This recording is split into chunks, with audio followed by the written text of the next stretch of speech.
Olá, seja muito bem-vindo a mais um bate-papo. A convidada de hoje é a Rosana Soriano. Tô olhando aqui se eu pronunciei, se o sobrenome dela tá certo aqui. A gente conversou sobre programação, isso mesmo. A gente falou um pouquinho sobre, na verdade a gente falou muito sobre programação aqui. Ela contou como ela entrou nessa área, ela contou um pouco da história dela, com que ela trabalha hoje em dia e será que todo profissional de rede ele vai ter que aprender programação?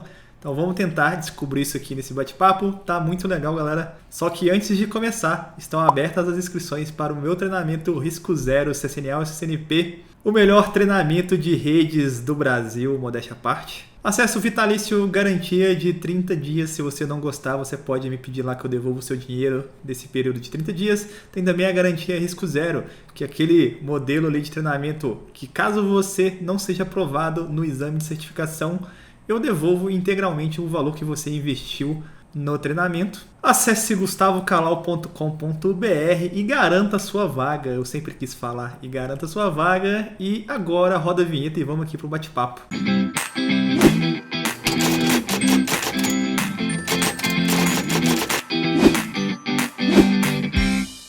Eu já digo que eu já gostei do teu fundo ali. Tem Rick and Morty, Harry Potter. É outra mensagenzinha motivacional ali que fica no meio ali. Tá escondida. Startei aqui. Cara, obrigado mesmo pelo seu tempo. Eu pedi uma indicação da Karina, né? Que a gente tinha conversado antes. Aí eu falei, cara, preciso de uma menina aqui, porque tá difícil arranjar. Eu não conheço, né? Não tô no mercado assim tem muito tempo. Ah, não, mas você precisa de. Ela perguntou, mas você precisa de uma menina que tem CCIE e tal, não sei o que. Cara, não, precisa de uma menina que trabalhe na área de infra, de tecnologia, porque, cara, a gente precisa colocar mais conteúdo lá, porque acho que você vai ser a 18ª bate-papo, assim. E só teve a Karina de mulher, Nossa. né? Difícil. E, igual eu tinha te falado, né? Acho que a gente precisa de mais um pouco. Teve uma mensagem muito legal no bate-papo dela, que foi, a menina falou assim, ela estava quase desistindo da área e tal, e o bate-papo que me fez repensar e tal, a decisão de sair, e eu acho que isso é muito importante, né, de ter esse tipo de referência, e é uma área que é extremamente, só tem menino, né, só tem homem ali, e é muito complicado. Sim. Eu me deparo com essa situação, você vai para uma reunião, e se não fosse você, só ia ter, digamos assim, cueca lá dentro. Pior que é. A minha esposa, ela é da área de tecnologia também, né? Mas ela é mais na área de... Hoje ela é gerente de projeto. E é assim também, mas, tipo, tem um pouquinho a mais, assim, de mulher, assim, mas também a equipe, assim, ou que ela tá lá trabalhando, também só homem, só homem. Não tem... Muito difícil, assim. Da própria faculdade, né? Você também... Pouquíssimas meninas, assim. Você fez ali em 2007, né? Instituto Federal, você fez de TI, né? O médio, Na né? verdade, a minha vida com tecnologia começou um pouquinho antes. Eu comecei, assim, me apaixonei por computadores quando eu tinha mais ou menos uns 7, 8 anos de idade. Minha mãe era funcionária pública e ela tinha um computador. E nos tempos vagos eu queria mexer naquilo, naquela novidade. E com 12 anos eu fiz meu primeiro curso técnico em montagem e manutenção. E eu nunca vou esquecer de quando eu entrei na sala, tipo, tinha umas 30 pessoas, eram 29 homens e só eu, de menina, uma criança lá de 12 anos de idade com um bando de marmanjo. Né, eu entrei constrangida, assim, né, meu Deus do céu, eu sou a única menina que eu tenho obrigação de me sair bem, de ter a melhor nota aqui, senão vão falar que só porque eu sou mulher que eu tô na área de tecnologia, eu tô no lugar errado. Quando você decidiu ali pela área de... Porque você fez o ensino médio técnico, né? Sim, me Não formei sei no se... Cefet, só que Isso. eu acabei não completando a parte técnica, porque eu não sou do Rio de Janeiro, eu sou do Mato Grosso. Eu vim para o Rio de Janeiro quando eu tinha 16 anos, então eu estava fazendo o ensino médio técnico lá em Cuiabá, que é de onde eu sou, que era em web design, e quando eu vim para o Rio de Janeiro e minha mãe foi morar em Rio das Ostras, eu fui para o Cefet de Campos. E lá no Cefet de Campos não tinha esse, só tinha informática industrial. E eu fiz acho que uns 2 meses de informática industrial, só que como eu já estava no último ano e tinha vindo de outro lugar, não me deixaram concluir, né, a parte do ensino médio técnico, mas eu fiz algumas aulas lá, enfim, me formei. E daí, na sequência, eu sempre fui meio nerd, gostava de estudar tudo, eu fui fazer biofísica. Caramba, isso aqui eu peguei no seu currículo e eu fiquei louco. Falei, caramba, por que ela foi fazer biofísica na Universidade Federal do Rio? Que maluquice é essa? Então, coisa de gente nerd que gostava de estudar e de fazer farra ao mesmo tempo. Na época da faculdade, assim, eu gostava de tudo, absolutamente tudo. Eu passei para biologia, eu passei para psicologia, eu passei para biofísica e na época até estava pensando outros cursos ainda para fazer. E daí, quando eu vi a grade da biofísica, era a terceira turma que tinha na UFRJ. Aí eu vi lá, biologia, física, química, matemática. Eu pensei, legal, tudo que eu gosto, né? Nunca fui muito chegada de história, geografia, né? Então, beleza, vou fazer esse curso, porque tem tudo que eu curto. Legal. Aí, quando eu cheguei no segundo ano, a gente teve as primeiras aulas de desenvolvimento com Python. E daí No eu fiquei biofísica? na biofísica, porque você fazia o curso de biofísica e quando chegava mais ou menos pro meio, pro final, você escolhia tipo uma especialização. Aí tinha biotecnologia, bioinformática, tinha várias especializações lá, biologia molecular, celular, agora eu já não me lembro. E daí eu sempre gostei de tecnologia, né? Já tinha um curso de montagem e manutenção, já destruía computadores alheios, né? E daí eu falei assim, vou fazer então essa parte aqui de programação. E aí foi quando eu comecei a mexer com Python. E daí eu lembro que nossa, tinha um exercíciozinho lá de você resolver a torre de Hanoi. E daí eu lembro que eu fiquei encucada assim, meu Deus, como que eu faço um algoritmo para isso, né? E aquilo mexeu muito comigo. Quando você mexe, você constrói um programa e ele obedece exatamente o que você quer que ele faça. E principalmente no início, para mim, foi De muito vez em quando, empolgante, né? né? De vez em mas ainda obedecem mais que algumas pessoas. E se o computador não obedece é porque você fez errado. Ah, não. Isso que é sensacional. A culpa é unicamente sua, na maioria das vezes. E, nossa, eu achava fantástico, assim, você dar um print e aparecer lá o que você mandou ele Mas fazer. tinha muita gente da área de bio ali que foi para essa área, assim? A galera curtia, assim? Ou... Cara, hoje em dia, assim, tem alguns ex-colegas meus, um deles, assim, muita gente acabou evadindo do curso, eu também evadi, né? Eu larguei e fui fazer análise de sistemas depois. Eu tenho vários colegas que eu acompanho, alguns eu tenho contato, outros não, vejo pelo LinkedIn. Vários viraram desenvolvedores para a parte de biotecnologia também. Outros viraram, trabalharam com tecnologia também, mas mais com a parte audiovisual. E tem de tudo quanto é gente lá, que acabou virando super especialista na parte de biologia molecular, né? E algumas pessoas acabaram indo para a parte de tecnologia mesmo. A gente tinha uns programas lá, mexíamos muito com o MATLAB, né? E tinha uns programas de simulação de estrutura biológica, né? E ainda era muito embrionário. Os professores falavam: a gente precisa de mais gente aqui para ajudar a desenvolver isso. E eu imagino que a maior parte dessa galera tenha ido para essa área de ajudar a desenvolver programas que ajudassem nessa parte de biologia, de você visualizar uma estrutura, conseguir fazer simulações. Isso tudo era muito embrionário ainda na época. Os programas eram super quadradões, assim, quase zero de interface, faziam o que precisavam fazer, mas assim, usabilidade, que ainda não tinha muito conhecimento a respeito disso, era bem baixinho. Hoje em dia já vê alguns programas bem mais interessantes, parece até filme de ficção científica, assim, design das moléculas, você faz algumas simulações, é bem bacana. Isso foi em 2010, por aí, mais ou menos. Eu entrei na biofísica acho que em 2009. Eu passei em 2009 e comecei a cursar acho que em 2010. Cheguei no Rio em 2006, 7, 8. Não, acho que eu entrei em 2008, eu saí em 2010 ou 2011, que 2014 eu já estava formada em análise de sistemas. Gente, minha memória é muito Não, boa. eu tenho aqui anotado aqui, calma. Já tem a 2000, cola aí? 2008 você entrou na UFRJ e aí Isso. você... Mas por que você resolveu trancar assim? Porque você queria mais mexer com a parte mais De tecnologia. de tecnologia? Quando eu comecei a programar em Python lá, que os professores passaram os desafios, porque assim, eu sempre gostei de tecnologia. Mas os professores eram da área de exatas lá, né? Sim, Né? sim. A UFRJ ela tem um campus muito grande, então você tem uma área que é para a parte de biologia e biomédicas, tem uma outra área do campus que é para exatas, e essa parte de computação a gente fazia junto do pessoal que era de matemática e ciências da computação. Então, as aulas eram com os professores dessas graduações, né? Porque como biofísica era um curso muito misto, né, a gente ia ficar rodando pelo campus. Então, no momento a gente estava lá no subsolo do prédio de biomédicas do UFRJ, com as salas de anatomia do lado. Outra hora você tinha que correr, pegar o ônibus e ir para o outro lado do campus, onde tinham as aulas de química, para fazer lá experimentos de química, e depois tinha que atravessar a rua e estar lá no CCMN, que é o Instituto de Matemática.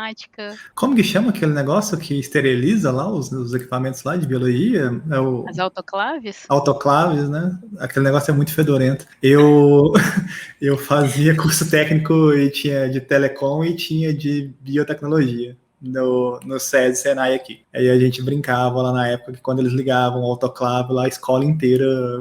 Também tinha do lado, era um negócio muito bizarro, porque tinha a escola do SESI, assim, que tinha esses 2 cursos técnicos, e do lado tinha um matadouro de porco. Era do lado, cara, tipo muro com muro, assim. Aí tinha vezes que a gente chegava... dos porquinhos. Caraca, era muito bizarro. A gente chegava, tipo, de manhã, assim, tava todo mundo com sono, assim, chegava um caminhão daqueles de carregar porco, assim, e parava. Falei, nossa, hoje vai... A gente não pensava nos porquinhos na época, né? A gente pensava, putz, hoje vai feder muito aqui. E fedia a escola inteira e tinha um autoclave que ajudava também, porque a gente tinha ali o preconceito com o pessoal de bio ali. Não sei porquê também, né? A escola era dividida em meninos e meninas. Meninas faziam bio e meninas faziam telecom. Era mais ou menos isso, assim. Isso era o quê? 2003, 2004, 2005, sei lá. Era mais ou menos assim. Tinha quem fazia o outro, né? Meio dividido assim. É mosca branca, né? Cara, era muito bizarro, porque, tipo assim, às vezes a pessoa até gostava da área, assim, mas não fazia porque, só tem menino, ou só tem menina ali, né? Ficava aquele negócio bizarro ali. Mas voltando aqui, quando você decidiu ir para a área ali de né, voltar um pouco ali para a área de TI, era porque você gostava mesmo ou porque você falou, cara, isso aqui acho que vai dar grana e talvez... Cara, foi um pouco dos dois, mas principalmente porque eu já gostava. Assim, como eu te falei, quando toquei no primeiro computador quando eu era criança, e foi jogando, né? Aí eu queria, porque eu queria usar o computador lá onde minha mãe trabalhava para jogar. 16 anos atrás, 17 anos atrás, ter um computador era muito caro, né? A gente não tinha uma situação financeira muito boa. Então, eu não tinha como ter computador em casa. Então, lá no trabalho da minha mãe era o único lugar onde eu tinha esse contato. Só que não podia, né? Era proibido. E daí eu lembro até hoje, né? Que é a famosa engenharia social. Colocavam senhas nos computadores. E eu queria acessar o computador de qualquer forma. E daí lá, criança aprendia a desenvolver engenharia social. Eu conseguia com os estagiários e conversando, eu pegava a senha. Aí, às vezes, eu queria saber como que conseguia acessar onde é que estavam os jogos. Aí eu começava a mexer, deletava as pastas do Windows, aí dava a tela azul, aí o computador estragava. Aí vinha o rapazinho lá, o técnico, para arrumar o computador, ficava lá do lado, né, olhando, né, o que ele tá fazendo? Formate C, 2 pontos. Não sei o que isso faz, eu vou testar depois. Aí estraguei muito o computador.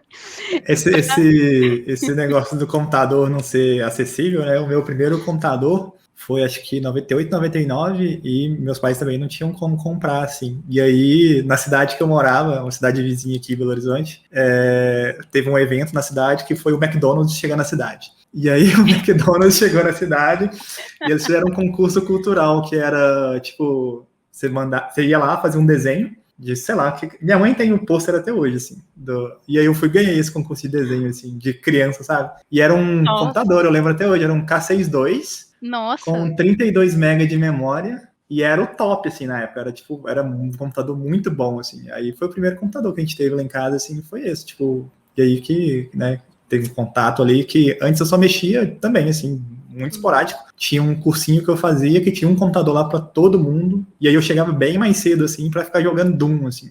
Lembro as senhas até hoje, né? IDDQD, IDKFA, ficava lá jogando Doom lá e achava coisa de outro planeta, assim. Tipo, porra, tá jogando aqui e tal. É muito bizarro, né? Hoje em dia, eu até contei, acho que isso numa outra conversa, que o meu filho, ele tem 4 anos. Aí outro dia eu fui baixar um jogo no Xbox, eu comprei um Xbox desses mais recentes, e não tem drive, não tem nada, né? Você baixa o jogo, compra lá no online. Aí eu falei assim, filho, a gente vai... E eu jogo com ele Lego. Lego lá do dinossauro, ele gosta muito, e eu fico jogando com ele. Eu falei, filho, vamos baixar outro jogo? Aí ele tá. Aí você queria Aí baixar eu logo fui. tudo. Não, não baixei tudo. Porque Já, eu tenho o Doom pra Xbox, teve uma promoção, eu comprei. se bem que aqueles gráficos antigos lá, não dá nem pra você ver que direito que é o que, né? Então. Mas eu achava tão sensacional aquele É, gráfico, porra, o cara. troço é igual Minecraft Gente, e a gente achava fantástico, né? E aí eu fui baixar, aí ele falou assim, nossa, mas tá demorando muito. Eu falei, bicho, antigamente você não tinha nem condição de comprar um era jogo. disquete, gente. Não, e você, tipo, sei lá, se você tinha um videogame, né, um Super Nintendo, sei lá, alguma coisa assim, Eu tinha o Atari. no máximo que você tinha, sei lá, um jogo, 2 jogos, porque primeiro era muito caro, e aí tinha aquele negócio da pirataria, né? Cara, isso vai estragar seu videogame, né? O videogame vai estragar a TV, né? Era muito difícil ter 2 TVs também em casa. É, Aham. muito bizarro, né? Muito bizarro. Voltando aqui pro papo de tecnologia ali, né? Mas tecnologia e jogo tem tudo a ver, porque acho que é a Ah, porta de entrada para a maior parte das é, pessoas, né. Tem muita gente que eu vejo, assim, começa a jogar, aí começa a querer ou hackear o jogo ou criar algum addon, tipo o WoW. Nossa, eu ficava meia hora lá mexendo em addon para deixar a jogabilidade melhor. E daí as pessoas vão aprendendo, falando assim: "Ah, beleza, dá para eu criar um addon aqui", e começa a entrar. E quando você vê, vira desenvolvedor ou já tá lá no meio, enfim, é uma boa porta de entrada, né. voltando um pouquinho, você tá no Rio, né? Você mora no Rio, né? Tô, Ah, moro no Rio. Eu me empolgo, tá? A Não, Karine falou, tranquilo. eu tô te indicando lá porque você é mais empolgada que eu. Eu falei assim, meu Deus do céu, Ela minha falou, fama me não, ela é muito protege. empolgada. Ela vai dar um bate-papo bom. Falei, não, beleza, manda aí. O mais difícil, igual eu falei com você, né? O mais difícil é encaixar as agendas, assim. Isso é o mais complexo. O resto, depois, a galera normalmente que a gente falar aqui é que gosta de falar. Então, normalmente eu falo pouco, né? Eu deixo o pessoal falar. Eu falei, fala aí, filha, vai falando aí. Aí dá 1h30, 2 horas de conversa e tranquilo. Mas a galera curte, a galera tem um feedback aqui, porque é um público bem nichado, né? A galera de infra, assim e tal, mas a galera tem curtido bastante. Voltando aqui para a carreira ali um pouco, você saiu, mas você aqui parece que não foi.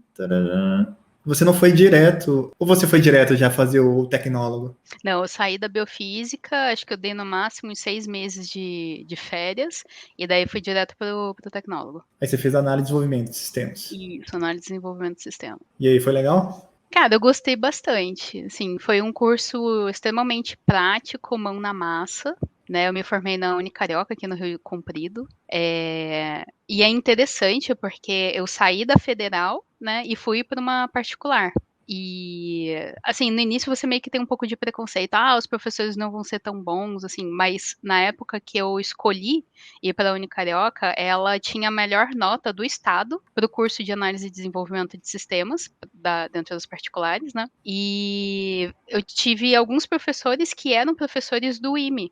Então, isso me atraiu bastante. Os professores eram sensacionais. A gente brinca que tem a tríade do MM lá na Unicarioca, que é o Márcio Mori, Mário Monteiro e Manuel Martins. Eles são sensacionais. Eles são maravilhosos. São professores, assim, que a bagagem que eles têm, se bobear, eles estavam lá desenvolvendo os capacitores que estão nas placas, né? E isso é muito interessante, né? Eu tive um chefe na Logicalis que, nossa, eu idolatrava ele, porque ele era roqueiro, tinha o cabelo comprido, né? E daí uma vez eu descobri que ele ajudou a implementar o Dial no Brasil. Imagina quantas vezes a gente não ficou lá ouvindo aquele barulhinho para fechar aquela conexão de escada. Eu falei assim, meu Deus, você revolucionou a minha vida.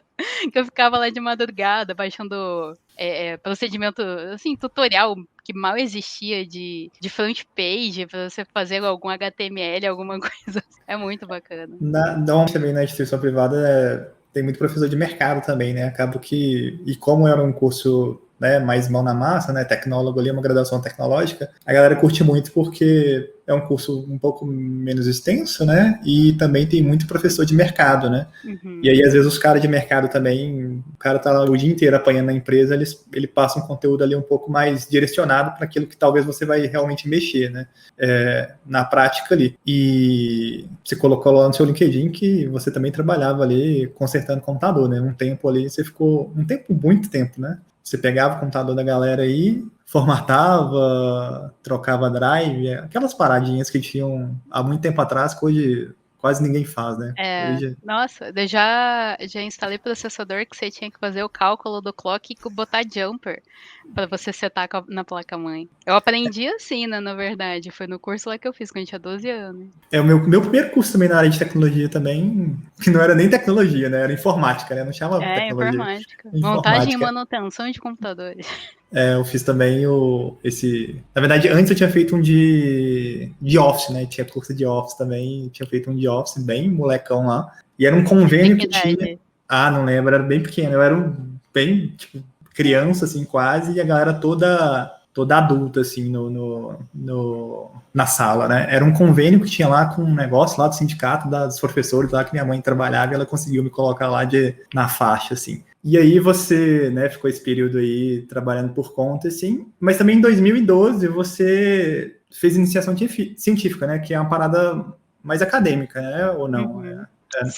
Sim, foi um projeto de pesquisa, inicialmente para a parte de machine learning e data mining na época, e enfim, só que não estava muito bem estruturado, era meio que aberto. A gente fez um projetinho que era um sistema de ônibus, assim, um sistema para auxiliar cegos a conseguirem pegar ônibus, né?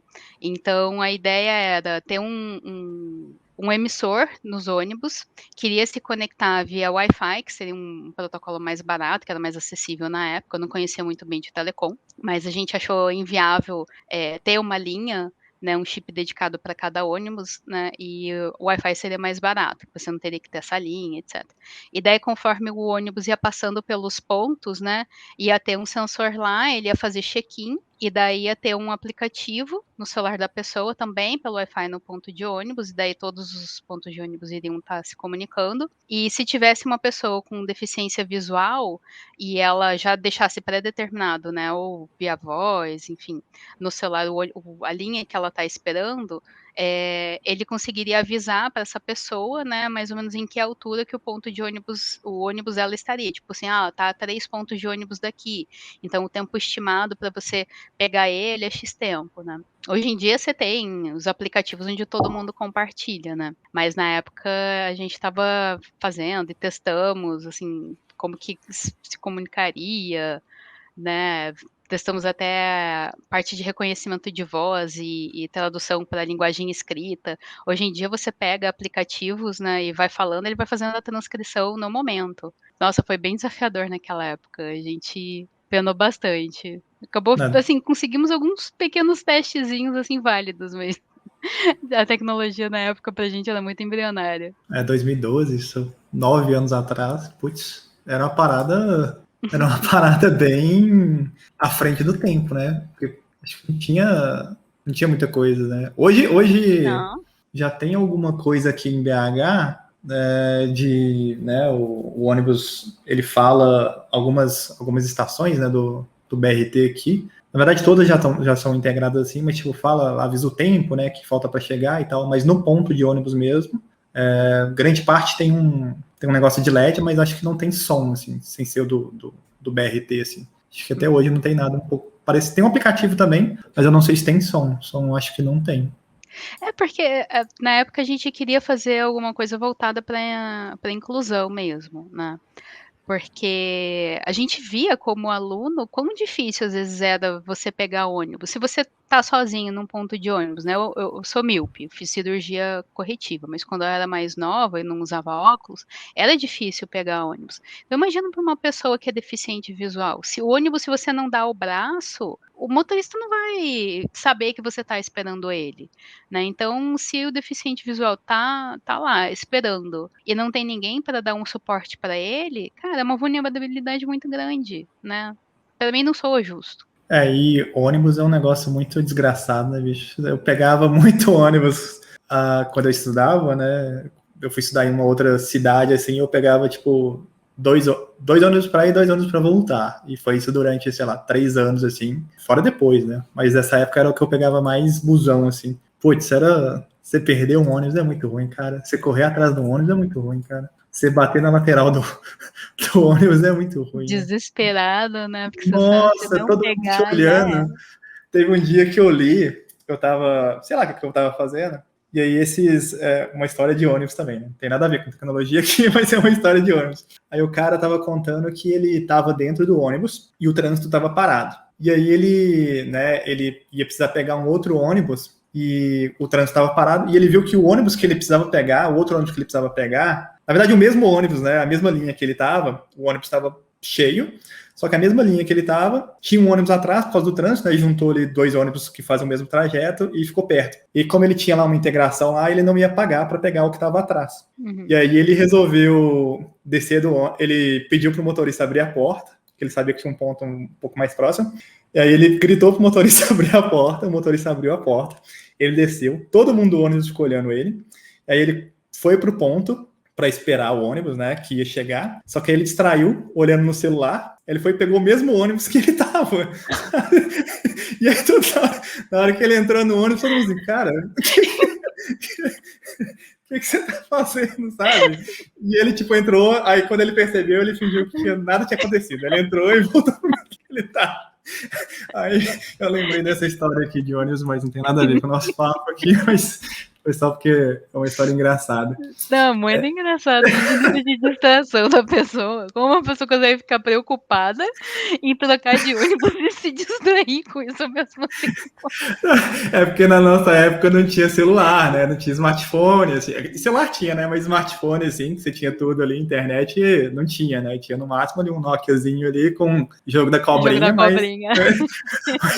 Mas você não tinha outra coisa ali, não tinha internet, né? Não.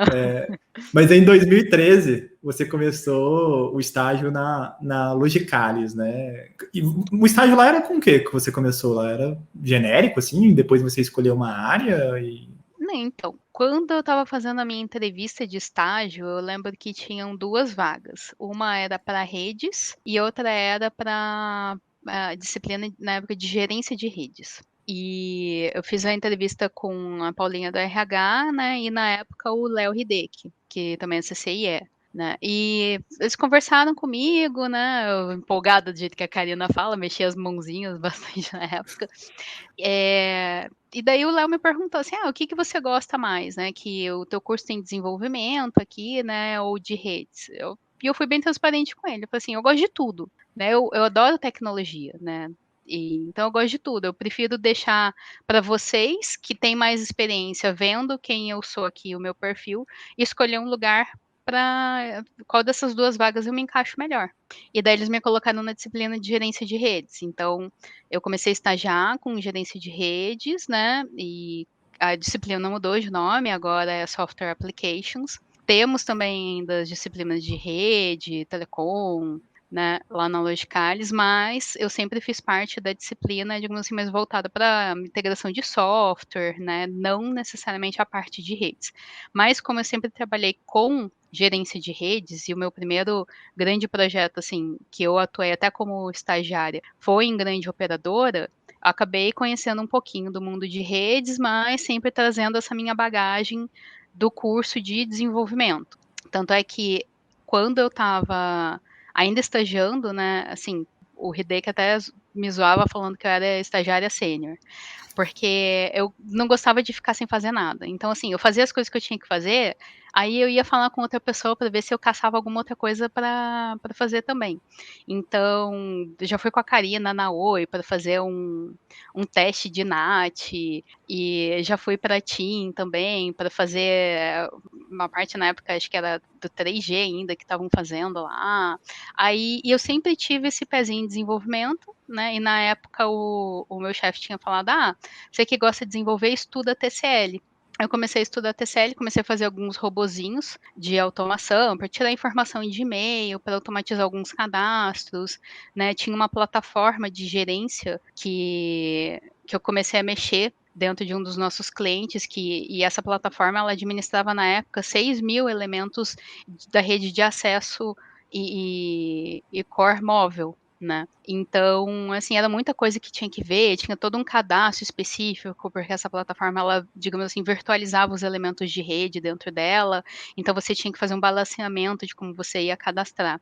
E daí eu fazia uns scripts, porque assim, isso era uma tarefa muito chata, e eu não gostava de tarefa chata, eu queria fazer coisa legal, né? Então eu automatizava essas coisas para começar a fazer outras coisas mais divertidas. E então, assim, o estágio, na época, ele era meio que voltado para a disciplina onde você entrava. Só que eu me meti em todas as áreas que tinham, né? Tinha alguém dando mole lá Só pra voltando aqui caramba. no Ah, TCL, o TCL que você fala é o TCL da Cisco?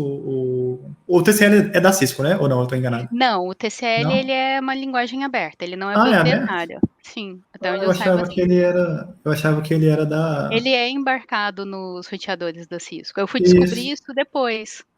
E o Expect, que é o que muita gente usava para fazer a automação, ele é derivado do TCL. É uma Hum. linguagem orientada à ferramenta. É, para quem está vendo aqui, nunca mexeu, né, dentro dos equipamentos da Cisco, não sei se são todos, né, mas tem como você fazer algumas, é meio que, o próprio nome já diz também, né, ele espera alguma coisa e a partir daquele, ele tem um gatilho, né, para fazer uma outra coisa, né, não sei se dá para fazer coisa muito avançada, né, eu realmente mexi muito pouco, assim, o máximo que eu mexi foi fazer alguns scripts básicos, assim, de próprio command line ali da própria Cisco, né? Porque você faz caixa por caixa, né? Ou não? Sim, você pode fazer o script e aplicar na caixa ele e ele roda dentro da caixa, mas ele é embarcado. Então ele não é como se fosse um orquestrador do lado de fora, né? Ele é do lado de dentro. Ele é muito bom para assim você customizar algumas coisas, principalmente de alarmística, né? Algumas condições que você alcança dentro da caixa, então você desencadeia um comportamento externo controlado. Era bacana, assim, e na época, o quanto eu estudei de Expect, ele era bem robusto. Dava para fazer bastante coisa nele, assim, fora só dessa parte de, da usabilidade dele como orientada à ferramenta, né? Então, eu cheguei até na época a ver uns scripts mais avançados que a galera usava de TCL, eu não entendia muito bem, assim, cada linguagem tem a sua estrutura, a sua peculiaridade, né? Mas tinham coisas bem avançadas. Tem um kit para interface gráfica, que hoje em dia você até usa no Python, que é o Tkinter. Ele já existia na época do TCL. Ele já era uma biblioteca do TCL. Tanto é que hoje em dia, quando eu mexo com Python, eu vejo essas bibliotecas gráficas do Tkinter, eu lembro que eu tentava usar o Tkinter na época lá do TCL, que ele já era junto. Mas Hoje em dia, ele já vai gerar uma interface gráfica na command line do roteador? não, não. Aí é quando você está fazendo, por exemplo, o TCL, ele digamos assim, meio que multiplataforma. Então você consegue desenvolver um script e testar ele, obviamente, né, dentro do escopo e das ferramentas que você tem dentro de um roteador, mas também dentro do Windows ou do Linux. Então, dentro do Windows, por exemplo, eu automatizava a coleta de algumas informações de e-mail, que geralmente era hostname dos roteadores, modelo, IP, que era para fazer o cadastro nessa plataforma de gerência. E a lógica, eles faziam muitas ativações por dia, então às vezes a gente recebia, sei lá, uns 30 e-mails por dia. E se você fosse fazer manualmente, você tinha que ir lá Ctrl+C, Ctrl+V. Então eu fiz daí esse script em TCL que pegava, parseava, identificava os e-mails, parseava essas informações dos e-mails, e daí fazia o cadastro no banco. E daí, no que eu estava mexendo, como a gente tinha que fazer um cadastro um pouco mais inteligente nessa plataforma, eu comecei a ver, e se eu colocasse uma interfacezinha gráfica aqui, para se eu quiser selecionar qual AVM que eu vou colocar esse meu elemento, se ele puder me mostrar como que está a lotação, né, quantos VNs eu tenho, sabe, nessa unit aqui, para ficar mais balanceado, né, aí eu comecei a mexer um pouco, dá para você fazer checkbox, os botõezinhos, né, bem bacana. Não é bacana, não, cara. Você tá, você tá É chato de mexer, mas é legal. É porque aí aumenta a quantidade de coisas que você pode fazer. Você é, arranja um novo problema, porque aí você tem que se preocupar com a interface do usuário, né? O que o usuário sim. quer ver, né? Aí você começa a ter que estudar um pouco de UI, né? Porque nem tem UI e UX, né? Assim, essa parte, né, já está extrapolando muito do que. Eu estou me sentindo muito burro aqui nesse papo aqui, Não, que isso. porque eu não mexo com nada disso. E aí eu falei, pô, vou falar alguma merda aqui e tal, vai ficar muito esquisito. Mas o que eu vejo, porque né, você está indo além, né? Não é o propósito hoje de automação, igual você falou, né? Tem a tarefa ali repetitiva, chata, e eu quero não quero fazer isso, né? E ninguém quer, né? Você quer ter mais tempo ali para fazer as coisas legais. E a gente tá falando isso agora, daqui a pouco a gente não vai ter nada para fazer, né? Porque quando a gente vai automatizando tudo ali e tal, né, enfim, né? A parte de rede, core de rede, assim, a gente pensa muito com a cabeça antiga, né? De quando eu comecei a trabalhar com rede, que cara, eu vou entrar na command line, box by box, e fazer o comandinho lá, porque eu sei que vai funcionar assim, né? Hoje, cara, quem trabalhar assim daqui para frente vai morrer, né? Porque a rede está tão complexa e tão grande que não faz sentido, né? Aí tem aqueles conceitos lá também de... Eu tô começando a estudar isso agora, né? Eu tô com a prova do DevNet ali, Associate ali, agendada para março, aí depois eu mudei para maio, aí depois eu mudei para agosto, aí agora eu mudei para dia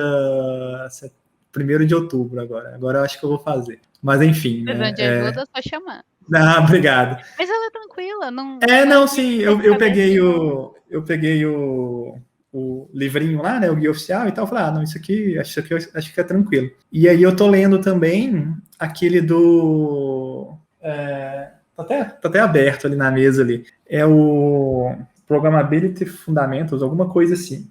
E aí ele já pega uma parada mais hardcore, assim, para mim, né, aí ele já fala de HTTP, HTTPS, né, Authentication, né, TLS, tarará, fala um pouco de PAI. Ele fala um monte de coisa, tipo assim, cara, isso aqui, pelo menos, você tem que ter uma noção É o para... canivete suíço. Você tem que saber quais chavinhas que você tem disponível e para que cada uma serve.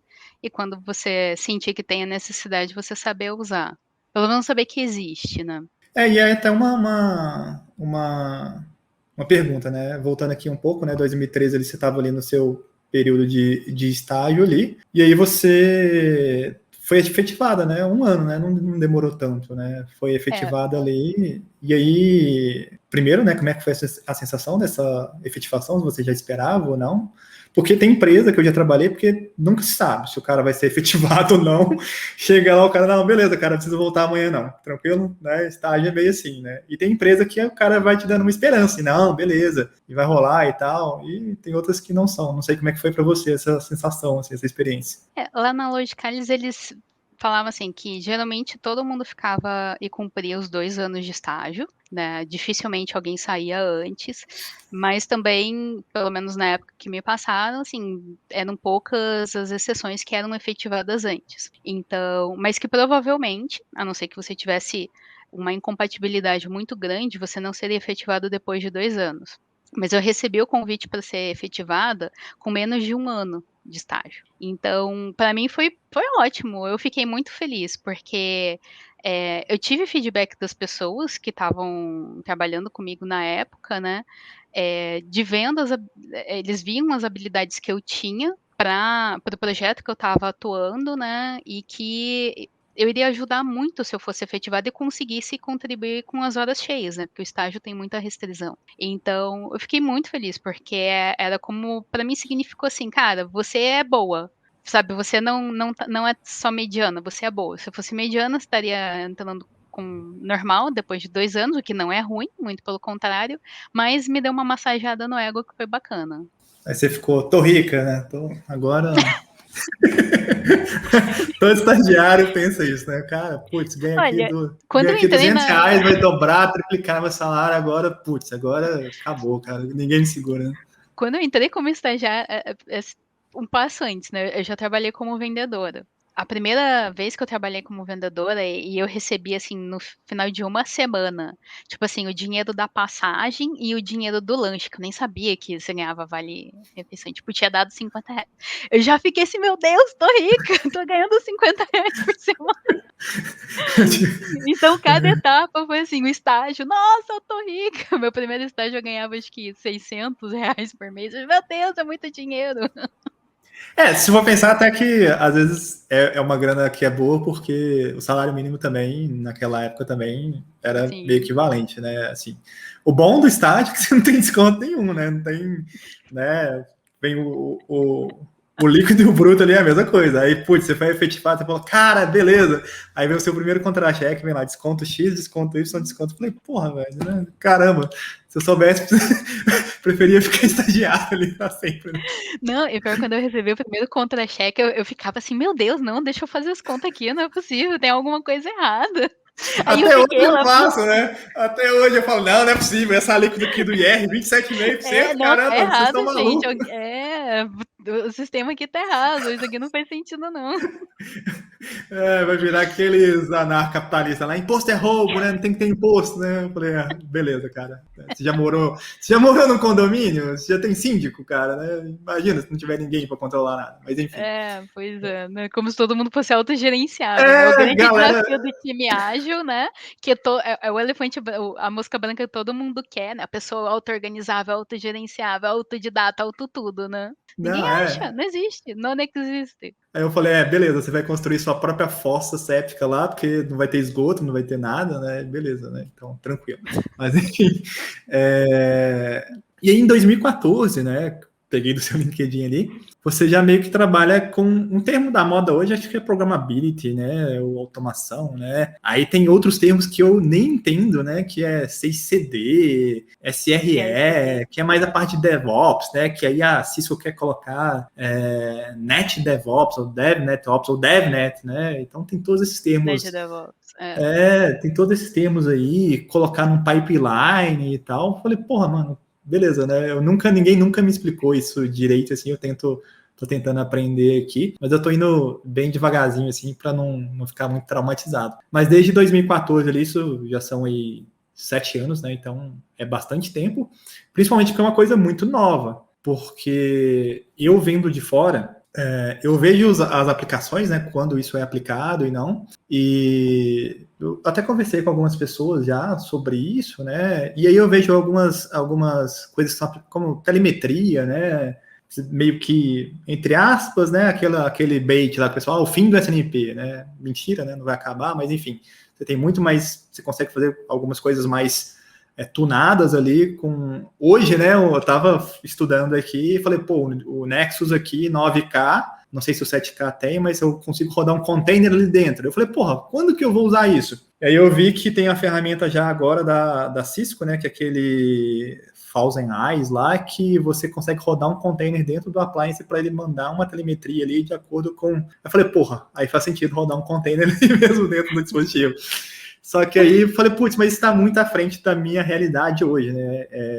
E você trabalhando ali, acho que desde 2014, acho que você viu meio que isso começar ali, você já aplicar e ir subindo, né? Como é que é para você, ali em 2014, quando você começou, entre aspas, né? Você já mexia com isso, e como você vê hoje, né? O que você mexe hoje, o que você trabalha hoje, enfim, a pergunta, acho que mais direta, cara, o que você faz, né? Seu dia a dia, né? Você chega lá, qual a demanda que você tem, né? Ou você pega e já tem ali e fala, não, porque eu já conversei com uma pessoa também e falou, cara, assim, normalmente não me chega uma demanda específica. Fala assim, cara, a gente tem esse ambiente aqui e a minha função é tentar melhorar de alguma forma, né? Esse cara que eu conversei, inclusive, ele trabalhava lá na Apple, lá no Reino Unido. Foi um dos meus primeiros bate-papos aqui. Eu falei, pô, legal, né? Porque você ainda tem a sua responsabilidade, mas você não tem ali... Porque, pô, resolver ticket é muito chato, né? Quem já passou por suporte aí sabe que, pô, lidar com cliente, resolver ticket... A maioria das pessoas que eu tenho meus treinamentos aí, os caras, não, quero sair da parte de suporte e tal, que é uma parada, né, bem estressante, assim. Eu queria que você falasse um pouco da sua experiência ali, início de 2014, né, e o seu andamento aí, o que você faz, né, também. A minha trajetória dentro da Logicalis desde 2014 não foi desde cara já 100% focada em programabilidade de redes, né? Isso nem existia, né? Não, já tinha algumas ideias. Eu me lembro que acho que em 2014, não, 2015, já tinha o termo SDN. Eu lembro que o Léo já tinha falado, eu acho que você vai se dar bem se você for para SDN. Na época eu ficava assim, o que é? De comer de passar na testa, né? O que é isso? Né? Mas assim, eu digo para as pessoas que eu sou, digamos assim, um pato, né? Eu faço um pouco de tudo dentro dessa cadeia de tecnologia. E o que é interessante, mas que também, por outro lado, é um pouco estressante, porque Às vezes eu me sentia que eu estava mexendo em muita coisa variada, não estava dando foco em nada que fosse agregar valor, né. Só que ao longo do tempo da carreira, você vai tendo experiências e daí as pecinhas vão juntando, e quando você conversa, às vezes, sobre pensar em uma determinada solução, e você lembra de etapas passadas, de arquiteturas de outras plataformas com que você já mexeu, que tem seus prós e contras, aí você junta essas pecinhas e consegue pensar em uma coisa bacana. Então, desde lá de trás, eu mexi também com correlação de alarmes, que era o Netcool, né, fazia alguns desenvolvimentos em barramento de integração de API, então foi onde eu comecei, né, API aqui, outros desenvolvimentos em JavaScript ali, né, ia sempre mexendo com coisas diferentes, mexia bastante com a parte de suporte, Linux, Solaris também na época, né, e você acaba Eu vou tendo. te interromper um pouco aqui, porque eu também, né, igual eu te falei, né, muito ignorante nessa área, e aí, algum tempo atrás, assim, que eu fui descobrir que era uma API de verdade, assim, né, eu falei, né, a explicação que me fez mais sentido ali, sempre, o software, né, conversando com o software ali, beleza, né, aí o cara falou, cara, assim, na verdade, acho que é esse livro que eu tava lendo ali, aí o cara falou, cara, a interação hoje isso para o mundo de rede, né? Vou colocar aqui para o mundo que eu trabalho hoje. Que é a nossa interação com a caixa é sempre command line, né? Command line, command line, command line. Dá um telnet, né? Telnet não, né? Hoje é SSH, né? Dá um SSH para a caixa. Muita E gente ainda usa até Telnet. muita gente ainda usa o Eu telnet. não vou falar qual cliente, mas tudo bem. A Karina vai saber. Não, isso aí é até alguns meses atrás a gente usava aqui um pouco também, umas caixas aqui, nos L2 internos aqui.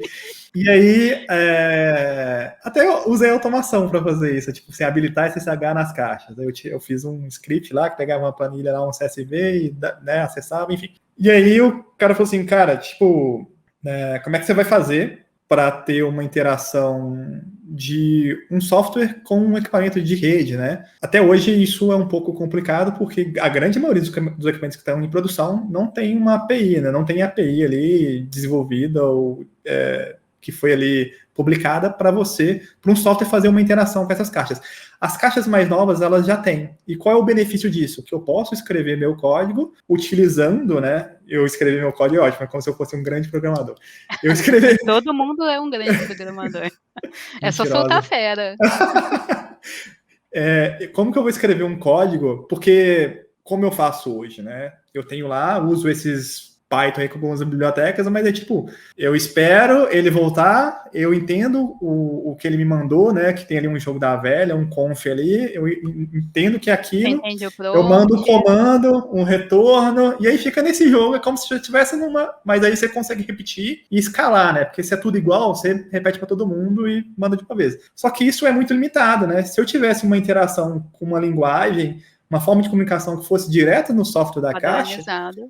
isso, estruturada, né, padronizada ali, isso seria muito mais fácil. E aí que nasceu ali a API, né? Nasceu não, né? Já existia há muito tempo, mas para a área de redes, o cara falou, cara, já vamos dar uma caixa para os caras, já vai ter essas APIs aqui, só o cara consultar lá, e aí você fica maluco também, que são 1 milhão de coisas que você pode fazer ali, e você vai passar isso através de uma API, né? Você não precisa dar um SSH na caixa, né? O software vai fazer isso através ali de um REST da vida, enfim. Uhum. Eu falei, porra, muito interessante e tal, né? Mas aí eu não mexo porque acho que as únicas caixas que eu tenho hoje na planta que fazem isso são os Nexus e eu acho que o ASR que a gente tem. Alguns Huawei que a gente está comprando também acho que tem, mas são muito, muito poucos, né? O resto ainda é maneira antiga, assim. Mas você vai contar e acho que isso aí já vai ser o futuro, o presente, né? Isso que eu ia falar. A ideia é caminhar para isso, e todos esses cursos de programabilidade estão sendo criados justamente para diminuir a barreira do domínio de conhecimento. Porque quando você estuda análise e desenvolvimento de sistemas, você aprende lá todo o ciclo de vida de levantamento de requisitos, desde a época da cascata, né? Você sentar do lado da pessoa, e aí, o que você quer que seu sistema faça? Eu quero que o meu sistema seja um sistema de pizzaria. A pessoa vai pedir, não sei o que lá, e você faz lá os diagraminhas de caso de uso, de fluxo e blá blá blá. Você vai mapeando isso tudo. Só que uma coisa é você fazer um software para uma pizzaria que você já sabe mais ou menos como que uma pizzaria funciona. Você já tem um pouco mais de conhecimento para você criticar. Agora, se você, como desenvolvedor, que sabe, está lá acostumado a fazer todas as classes, as modelagens, um banco de dados para uma pizzaria, para um cliente, né? As famosas classes, né? Pessoa, né, que herda, não sei o que lá. Cara, todo mundo tá cansado de fazer isso. Mas e daí? E um device? Quando você vai fazer para isso? O cara não sabe. O desenvolvedor não necessariamente sabe se o device é de passar na testa, se o roteador é esse negócio que a gente tem em casa, que acessa a internet. Nunca viu a cara de um CRS parrudão na frente, né? Não sabe que o troço tem porta, módulo e plugáveis, e, enfim, que pode variar, pode ser uma coisa, pode ser N, nunca vai ser necessariamente uma constante, né? E às vezes pode mudar. Isso é uma grande barreira, que é o domínio do conhecimento, né? E você fazer essa modelagem desse capital intelectual geralmente é o que toma muito tempo. Então, quando você, pelo menos a minha visão disso, quando você capacita a galera de redes que já conhece lá todos os protocolos, todos os funcionamentos, como que faz, como que não faz, quais são até os bugs das caixas, porque cada versão de software que é liberada resolve problemas, mas acaba tendo alguns bugs por trás, cara, você já programa, né, que é o que a gente estava conversando no início, você já manda a máquina fazer conforme mais ou menos o que você espera o resultado, né? E se ou você não consegue atingir é porque ou você não fez direito ou porque realmente tinha um bug, daí é obra do acaso. Mas esse domínio de conhecimento, quando a pessoa de redes entende como que é o lado de desenvolvimento de software, fica mais fácil para os dois se conversarem. Porque eu já cansei, às vezes, de receber demanda, o pessoal fala assim, eu preciso que você faça um script aí para automatizar um upgrade de versão de iOS. Tipo, tá, vamos pensar o seguinte, se eu nunca fiz um upgrade de versão de iOS, eu não sei quais são meus pré-requisitos, o que eu tenho que fazer de pré-check, como que eu vejo se deu sucesso ou se não deu sucesso. A pessoa simplesmente virar para mim e falar isso é algo muito efêmero, né? Mas se a pessoa que já fez 1000 vezes na mão aquilo, fala assim, putz, agora eu quero automatizar. Né? E eu comecei automatizando rede porque nesse projeto de gerência a gente tinha várias caixas que não estavam com a configuração em conformidade para serem gerenciáveis. E eram mais de 6.000 elementos na rede, né? Então, eu falei assim, cara, preciso varrer a rede toda para saber se está em conformidade ou não e apontar as caixas que não estão para a gente conseguir corrigir. Mas é porque eu já sabia quais eram as informações que tinham que estar, como que eu validava se não estava, como que eu ia separar, né, o joio do trigo e o que você vai fazer com aquilo que você faz, que você separou. E saber o que fazer, o que esperar, é o grande pulo do gato. Então, quando você traz para o cara de redes, que ele já sabe tudo que tem que estar na caixa para ela funcionar, e junta com a linguagem do que o programador geralmente faz, você junta esses dois mundos, você aproxima esses dois mundos. Por quê? Cara, eu não vou conseguir saber, entender uma rede no mesmo jeito que a Karina olha para a rede e entende, né? Eu preciso, às vezes, que ela me ajude muitas vezes a entender, beleza, qual que é o comando antes disso, qual que é o resultado que tu espera aqui, o que vai ser, né, dependendo da situação. E toda essa questão de CI/CD, observabilidade, né, dos containers, tem todo esse conteúdo que está sendo despejado na cabeça de vocês justamente para, beleza, tinha um mundinho aqui separado de desenvolvimento de software que foi se aprimorando, foi melhorando, né? Saímos lá do modelo cascata, viemos para o modelo ágil e tem aqui, né, o outro lado do mundinho, que é o mundinho de redes, que é o mundinho de networking, que é complexo pra caramba, não é trivial, mas as duas coisas, elas têm uma lógica complexa por trás, elas só não estão tendo a mesma linguagem em comum. E quando você traz a ideia de API, ela é justamente essa linguagem em comum. Porque quem vai lá e faz um programinha, seja em Expect ou NetMix, você fica lá fazendo o parsing de todas as linhas, você sabe, tudo gira em torno do parsing. Às vezes tem um espaço a mais que você não faz a expressão regular direito, e daí dá tudo errado. Aí você tem que ficar lá arrumando expressão regular. Quando você trabalha daí com uma forma de você passar as informações de um lado para o outro, onde você tira algumas preocupações por trás, assim, eu não preciso me preocupar em entender qual que é o prompt, que de um terminal server é diferente de um você está no terminal server, você ainda tem que escolher, não sei o que. Cara, você não quer saber disso. Você quer ir direto para a informação que você busca. E quando eu fazia os scripts em Expect, nossa, eu lembro que eu ficava muito tempo só para fazer uma lógica, tipo, beleza, vou conectar em todas as. Eu mapeei todas as diferenças de todas as 6.000 caixas que tinham na rede. E isso não foi algo, tipo assim, de 2, 3 dias, né? Você tem que ir testando, tentativa em erro, né? Não tinha muitos laboratórios onde você podia subir todas as caixas e daí ficar testando o script, que nem hoje em dia você tem o Weave, tem o GNS3, né? Enfim, que dá para você testar. E é uma coisa que toma tempo. Aí surge uma versão de iOS nova e às vezes uma coisinha muda, pode ser um bug ou pode manter e dá pau no teu script. Aí, cara, às vezes você vai lá e faz ele procedural, tá tudo não tá concatenado, não tá bem organizado o teu código, tá tudo nested, né? Tá tudo um dentro do outro. Aí você muda uma coisa e já desembaralha tudo. Isso, a galera de desenvolvimento já passou por isso.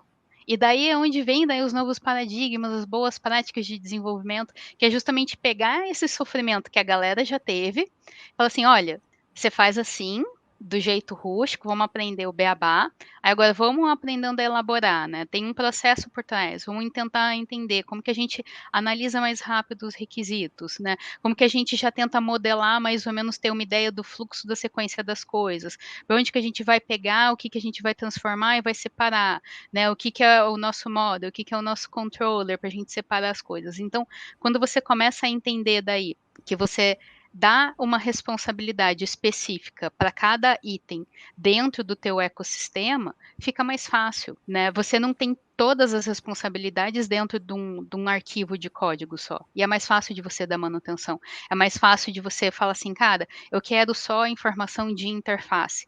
Se você tem uma boa documentação daquilo, cara, você não precisa ficar lá fazendo o parsing do prompt, você não precisa ficar lá fazendo o parsing de se você colocou a senha, se é a primeira, a segunda ou a terceira tentativa. Cara, você já pega a mensagem de erro, já tem lá um códigozinho, já está na documentação, você já sabe como tratar, devolve para o usuário ou faz uma segunda tentativa com uma outra senha, é mais fácil. Você economiza tempo de repensar algo que é constante, que acontece o tempo todo. E todo o fluxo de CI/CD também, ele vem para minimizar isso também, essas estruturas de repetição, onde você teria que estar, abre aspas, perdendo tempo, fazendo várias vezes, coisas que você vai precisar fazer muitas vezes. Então, vamos deixar ele já pré-moldado para você fazer uma vez, e se precisar alterar, beleza, você vai lá e altera, mas você não precisa refazer tudo de novo.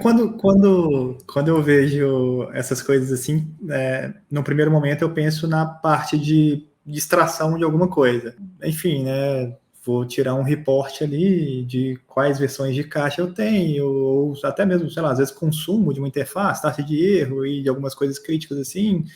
Entre aspas, um monitoramento que o pessoal hoje chama de telemetria, né? Que ele às vezes é mais específico do que um monitoramento genérico que a gente consegue ali com SNMP. Quando eu vejo a outra parte, né, que você vai começar a realmente influenciar o seu plano de dados ali através de algum código que você vai colocar na sua rede, como eu não mexo nessa área, né, eu falo, caramba, tipo, né, onde a gente vai parar, né? Querendo ou não, a gente ainda vai manter utilizando os protocolos que a gente já usa, né, mas a influência desses protocolos, em vez de ser via command line, vai ser através desses apps, entre aspas, que a galera vai desenvolver.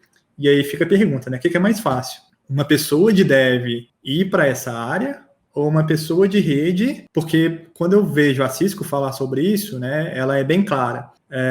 A sua profissão não vai morrer. Você simplesmente vai se adaptar ali e você não vai desenvolver uma aplicação Java, né? Não é um app de celular, não é isso, né? É quase um script ali, um pouco mais elaborado, né?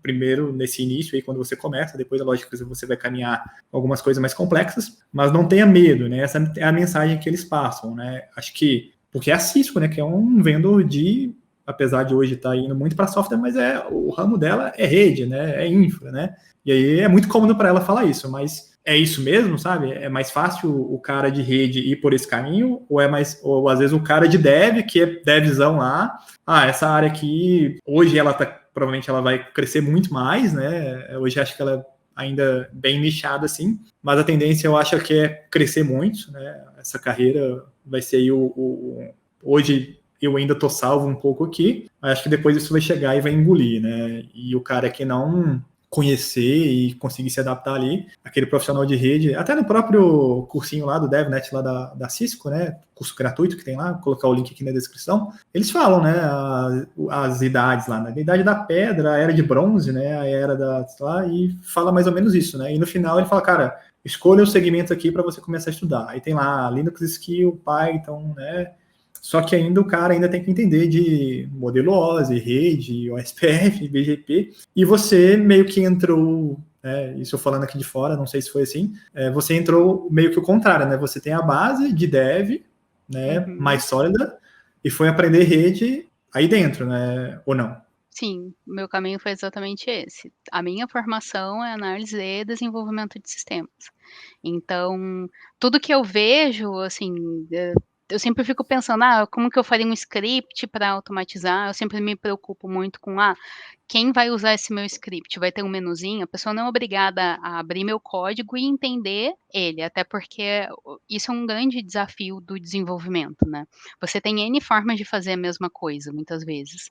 Então, a forma com que você vai fazer, se você vai colocar 3 variáveis diferentes, instanciadas em memória, para cada peça da informação, se você vai fazer um parsing tudo na hora e vai usar no momento, já vai descartar a variável, cara, dependendo da pessoa que está lendo, ela pode não entender o que o código está fazendo, se ele não está bem declarado. Então, eu já vim desse mundo de desenvolvimento já com algumas preocupações por trás.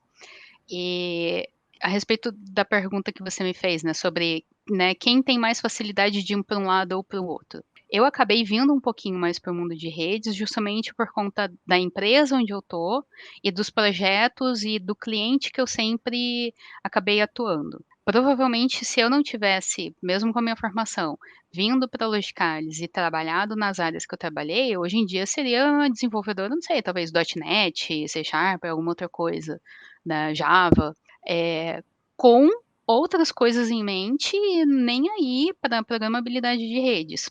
Mas meio que foi um acaso que aconteceu e que ajuda, né, a acelerar um pouco essa passagem de conhecimento das duas áreas. Eu acho que é mais fácil quem é de redes aprender desenvolvimento, porque você cria um círculo virtuoso. Você já está mexendo na caixa, você já sabe o que a caixa precisa fazer. Quando você aprende, nem que seja a scriptar, aquilo facilita a tua vida. Quando você faz um curso de programabilidade, você descobre outras coisas por trás, bibliotecas, boas práticas, o quanto isso realmente acelera e facilita a tua vida, pelo menos comigo funciona assim. Eu acredito que para a maioria das pessoas também. Você fica empolgado em, beleza, o que mais que isso pode fazer para facilitar a minha vida? Porque ninguém, apesar que isso é uma frase que a Karina fala, né? Volta e meia fala assim, ninguém tá aqui para facilitar a sua vida, né? Apesar que ninguém esteja aqui para facilitar a tua vida, você pode facilitar a sua própria vida, porque você sabe quais os problemas que você tem. Então, se você consegue desenvolver algo, né? Que é aquele negócio lá atrás, tarefa repetitiva, que te evite gastar 2 horas de SSH, copia o usuário, cola assim, que você vai levar 300 minutos, você bota para rodar e vai fazer outra coisa, vai ver Rick and Morty ou vai estudar orientação a objeto, alguma coisa assim. Isso ajuda. Teve uma vez que eu falei assim com o meu chefe, mano, eu quero ficar à toa. Acho que não foi uma frase que eu pensei muito para falar, mas é o que eu queria falar assim, cara, eu quero fazer as coisas que elas não degradem assim, ou que elas recuperem de forma automática. Essa é a ideia, mas o meu resumo foi, cara, eu quero ficar de boa, eu não quero ficar mexendo, sabe, toda hora assim. Eu não sei se, acho que é mais ou menos essa ideia. Mas você se pega, sei lá, no início ou agora ainda você se pega estudando, sei lá, tem que estudar um pouquinho aqui, sei lá, de OSPF, Spanitri, você de vez em quando, você precisa, e você acha chato? Porque acho que muita gente de rede foi para a área de rede porque falou, eu, por exemplo, né, o meu caso, eu fiz sistema de formação, então eu vi programação. Só que eu falei, putz, não gosto muito disso, né? Acabei formando ali, aí fui para a área de infra. Aí o troço me perseguiu e agora eu tenho que aprender de novo, né? E aí o cara que é de infra, às vezes não gosta muito. E é uma coisa que eu gosto muito nas bibliografias da Cisco, ou nos treinamentozinhos lá da Cisco, é porque ela ensina pro cara que não sabe programação. Então ela ensina num troço de uma forma muito idiota. Tipo assim, ô seu burro, olha assim, você nunca viu essa parada aqui? É quase, sabe, quase é o Manacão Turma da Mônica, né? Pra quem é da época aí, tinha o Manaco Turma da Mônica, tipo, liga os Manual pontinhos do assim. escoteiro mirim. É muito facinho, assim, sabe? E aí, isso eu acho legal, porque dá oportunidade de quem não viu isso na faculdade, apesar de eu ter visto isso na faculdade, né? Dá oportunidade de quem não viu aprender de uma forma mais estruturada, mais lenta ali, não tão desconfortável assim. Mas agora o cara que tem, igual você, né? Se você está na área de infra, entre aspas, né? Porque acho que é até difícil de você explicar para a galera o que você faz, né? Não sei se tem um comitê lá de dev lá que a galera fica falando, o que você faz e tal, né? E você fala, pô, eu desenvolvo aplicações para redes de computadores. Cara, o que você está fazendo? Véio? Sai dessa vida, né? Vem para cá, vem ficar milionário aqui desenvolvendo, né, aplicativo aqui. Mas enfim. Pior que eu nem me sinto desenvolvedora, gente, porque é bizarro. Enfim, você fica às vezes sozinha, né? São poucas pessoas que fazem, né? É tudo depende muito do meio onde você está inserido. Mas são poucas pessoas que às vezes compartilham, sabe, das mesmas dificuldades e da mesma experiência, né, que você acaba tendo, né? Acho que no mesmo nível, assim, de trocar ideia, tem mais umas outras, no máximo 2 pessoas lá dentro da Logicalis. Uma delas é a Ellen, que é sensacional também. Ela tem mais de 10 anos de experiência e acho que também veio, né, de uma formação de software e foi tipo, que nem eu, né, foi juntando a mentalidade de software com os projetos de rede que ela foi pegando. E a mulher é um gênio, um crânio. Mas é assim, é difícil porque você não tá em um time de software. Você não tem lá um coleguinha do lado para chegar e falar assim, tipo, eu tô em dúvida aqui, né, nesse conceito aqui. Será que eu aplico herança ou eu aplico interface?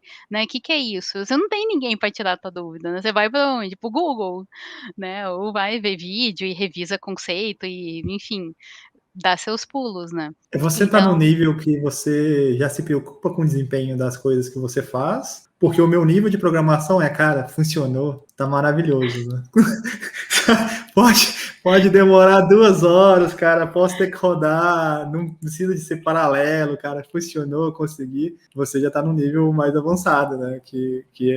Ainda tá em é, busca um pouco de desempenho ali e tal. cara, eu busco desempenho, eu busco interface, nem que seja via linha de comando para a pessoa que vai utilizar o meu código, eu busco reusabilidade, eu busco facilidade de usar. Eu tinha feito um script uma vez que é assim, totalmente abstrato e muito fácil de usar. A pessoa, tudo que ela tinha que fazer, colocar um arquivo com os IPs, num outro arquivo a credencial, e num outro arquivo o vendor e os comandos que ela queria que rodasse. Era só isso, era para ser o mais fácil possível, né? Que eu sempre penso assim, cara, eu quero, né? Do mesmo jeito que você fala que você queria ficar à toa, eu falo que eu sou preguiçosa.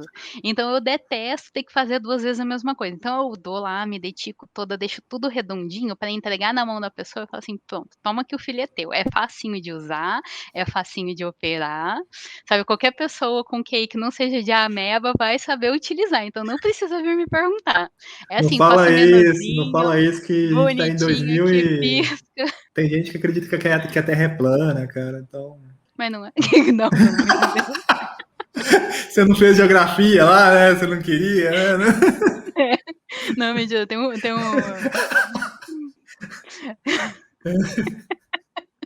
É, meu Deus do céu, gente. Mas eu sempre quis usar isso, mas não é. Deixa eu Já posso encerrar aqui arriscar, né? Não. Obrigado, foi muito bom conversar com É. você. Não vou publicar, não vou publicar isso aqui.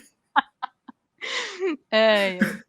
É, Off topic, você já viu o documentário da Netflix lá dos cara, é terraplanistas? muito desconfortável, cara. É muito É. desconfortável. E eu ficava assim, bicho, os caras estão aplicando método científico para provar que a Terra é plana. E dá errado, os caras sempre arrumam uma desculpa. Bicho, eu falei, caramba, velho. Mas eu gostei muito do comentário dos cientistas no final, que Uhum. eles falam assim, cara, são pessoas com um potencial muito grande, mas que não têm acesso a uma educação de qualidade. Porque se essas pessoas estivessem aplicando com esse mesmo nível de engajamento e tivessem aprendido, né, com um olhar um pouco mais cuidadoso, né, da comunidade científica e utilizando essas cabecinhas, né, esses núcleos de processamento para benefício da própria sociedade, gente, é que nem computação distribuída. Você tem um core fazendo um processamento, você vai fazer em um X. Você tem vários, você vai fazer em vários X. A matemática é simples, sabe? Você aumenta a escalabilidade do negócio. Só que tudo gira em torno da facilidade do acesso à informação. Eu não sou nem um pouco contra, muito pelo contrário, né? A esses cursos bem beabá que a Cisco faz. Eu acho muito pelo contrário, muito importante. Até porque hoje em dia, às vezes, a gente é muito ansioso, quer ir direto na resposta, mas não sabe criticar o que essa resposta faz. Será que ela é o melhor? Por que ela se adequa a mim? E a gente não vive mais num mundo simplista, né? Onde a gente só precisa acordar, caçar, catar frutinha para comer. É um mundo complexo. Você tem que olhar para os dois lados da rua antes de atravessar, né? Você tem que olhar para o chão se tem poço ou se tem buraco. Não é mais uma variável só que você administra, né? A gente trabalha hoje em dia com um processamento paralelo de múltiplas coisas, né? Você está trabalhando, você está em home office, o filho está chorando, o micro-ondas fez plink, o almoço está pronto, você está lidando com várias coisas. Então tem que preparar as pessoas para conseguir lidar com essa complexidade da mesma forma. E, gente, esse comentário lá que fizeram, né, de, cara, se você pega essas pessoas e leva, explica o método científico e dá para elas, né, um pouco mais de cuidado, assim, você até me perguntou, você acha chato estudar o SPF, BGP e etc, né? Isso é uma coisa que eu ia comentar. Eu acho que o que é chato e o que é legal tá aqui, na nossa cabeça. Eu afirmo, pelo menos para mim, né, dentro do meu contexto, não existe nada chato e não existe nada super legal. Existe a forma com que eu olho para as coisas. Eu posso ver o copo meio cheio ou meio vazio. Eu costumo dizer assim que eu sempre gostei muito de jogos, sempre gostei muito de videogame. É o que sempre me motivava, que eu entrei na área de tecnologia porque eu queria jogar Doom, eu queria jogar os joguinhos lá para computador. E hoje em dia, às vezes, eu sinto que, assim, alguns jogos para mim perderam a graça. Mas eu volto e meia me pego assim, por que eu ainda trabalho? E eu trabalho porque, cara, às vezes eu pego uns problemas durante o meu dia e assim, eu falo de todos os assuntos, desde desenvolvimento até um pouco de redes, até a parte de data center, basicamente tudo. Eu navego de todos Mas os temas. você é milionária? Não, Ah, tá. Porque achei que você estava podendo escolher assim e tal, mas enfim, continua. não posso. As buchas caem, a gente tem que resolver, né? Se eu pudesse escolher, eu falo que eu estaria vendo Netflix, né? Hoje. Mas eu meio que faço uma gamificação, né, dos problemas que eu pego, né? Eu imagino assim, isso daqui é minha vida. É coisa de gente muito louca, né? É melhor pensar assim do que achar que a Terra é plana.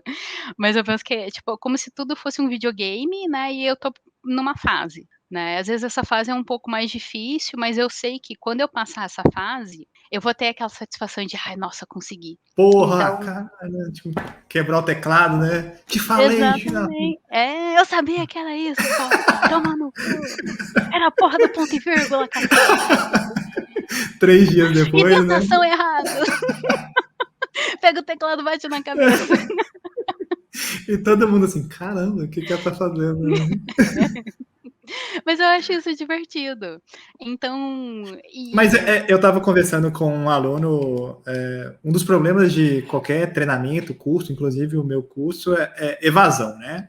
A pessoa acha que ela comprou um treinamento, ela automaticamente ela vai ter aquele conhecimento que ela pagou ali, que ela comprou. Então, e elas desanimam no processo, porque, sei lá, né, ver você com a camisa aí do DevNet, que você, né, tirou a certificação e você faz isso, que é muito legal, e as pessoas acham que para você estudar é uma parada muito natural e me ver assim, sei lá, com CCIE, que é para. Nossa, ele deve sentar ali e deve ler uma página e já deve entender. Eu falei, cara, o cara me mandou mensagem no Instagram assim e tal. É porque eu tô. Não, no Telegram.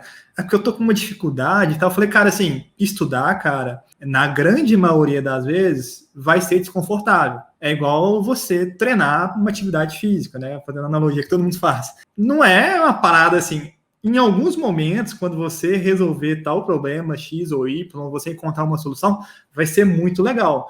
Mas, sei lá, cara, acho que 95% ou 99% das vezes é você com um livro sozinho ali e você vai ler uma página, você não vai entender nada, aí você vai tentar ir para frente e passar e vai ter que voltar né? Por que eu deixo o meu livro ali, que eu estou estudando ali, na página que eu parei? Porque eu sei que eu tenho que chegar e eu falei, cara, hoje minha meta vai ser ler 4 páginas aqui, porque é um troço que eu não conheço, que eu vou demorar. E estudar com qualidade não é você estudar 50 páginas por dia, é você entender o que você estudou. Porque não adianta, cara, porque a galera tem essa ilusão de que vê uma pessoa X ou Y que teve ali algum tipo de sucesso na carreira, ou tirou uma certificação, ou fez uma faculdade legal, e aquela pessoa é inteligente e tal. Cara, assim, normalmente esse não é o caminho. Pode ser ter um cara muito fora da curva, que o cara senta ali e ele vê uma linha de código ali, o cara já entende tudo. Pode ter esse cara? Cara, pode, mas 99% das pessoas não são assim. Então não tô pegando aqui e tal, qual é a receita, né?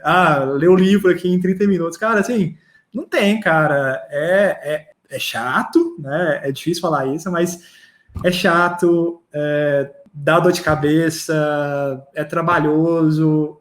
Só que não tem outro caminho, sabe? Tipo, não é rápido, né? Normalmente não é rápido. Se você tem uma base muito boa e você já fez aquilo muitas vezes, talvez você mudar de uma linguagem X para Y que seja parecida, pode ser que seja ok e não vai ser demorado. É igual em redes, né? Eu já, sei lá, trabalho com roteamento X, eu vou para Y, os conceitos básicos são os mesmos, mas para você que está começando ali, ou se você vai buscar uma nova tecnologia, cara, é difícil mesmo, cara. Estudar não é um troço simples, sabe? Não tem uma receita mágica. Não é comprar um treinamento e ver uma videoaula olhando no Instagram, sabe? Escutando, assim, sabe? Não é assim, cara. Tem que ter uma dedicação ali. O pessoal tem uma visão, né, ameninada. Acho que também nem nada, né? Isso também depende de geração, mas tem muita gente que tem uma visão muito errada de que, né, estudar alguma coisa é simples e rápido se eu comprei um treinamento, né? Então, resumindo, né? Se você comprar um treinamento ou se você fizer um treinamento, não quer dizer que você vai aprender aquilo se você não dedicar. Então tem que dedicar também. Fica a dica aí. Eu nem sei porque a gente estava falando disso, né? Já me perdi até aqui A gente estava falando de método científico e daí de cara, motivação para esse estudar. negócio, quando eu vi esse documentário, eu concordei com isso que você falou. Eu falei, putz, é mesmo, a gente tem que ter, né? Tem que parar ali e tal, levar esses caras.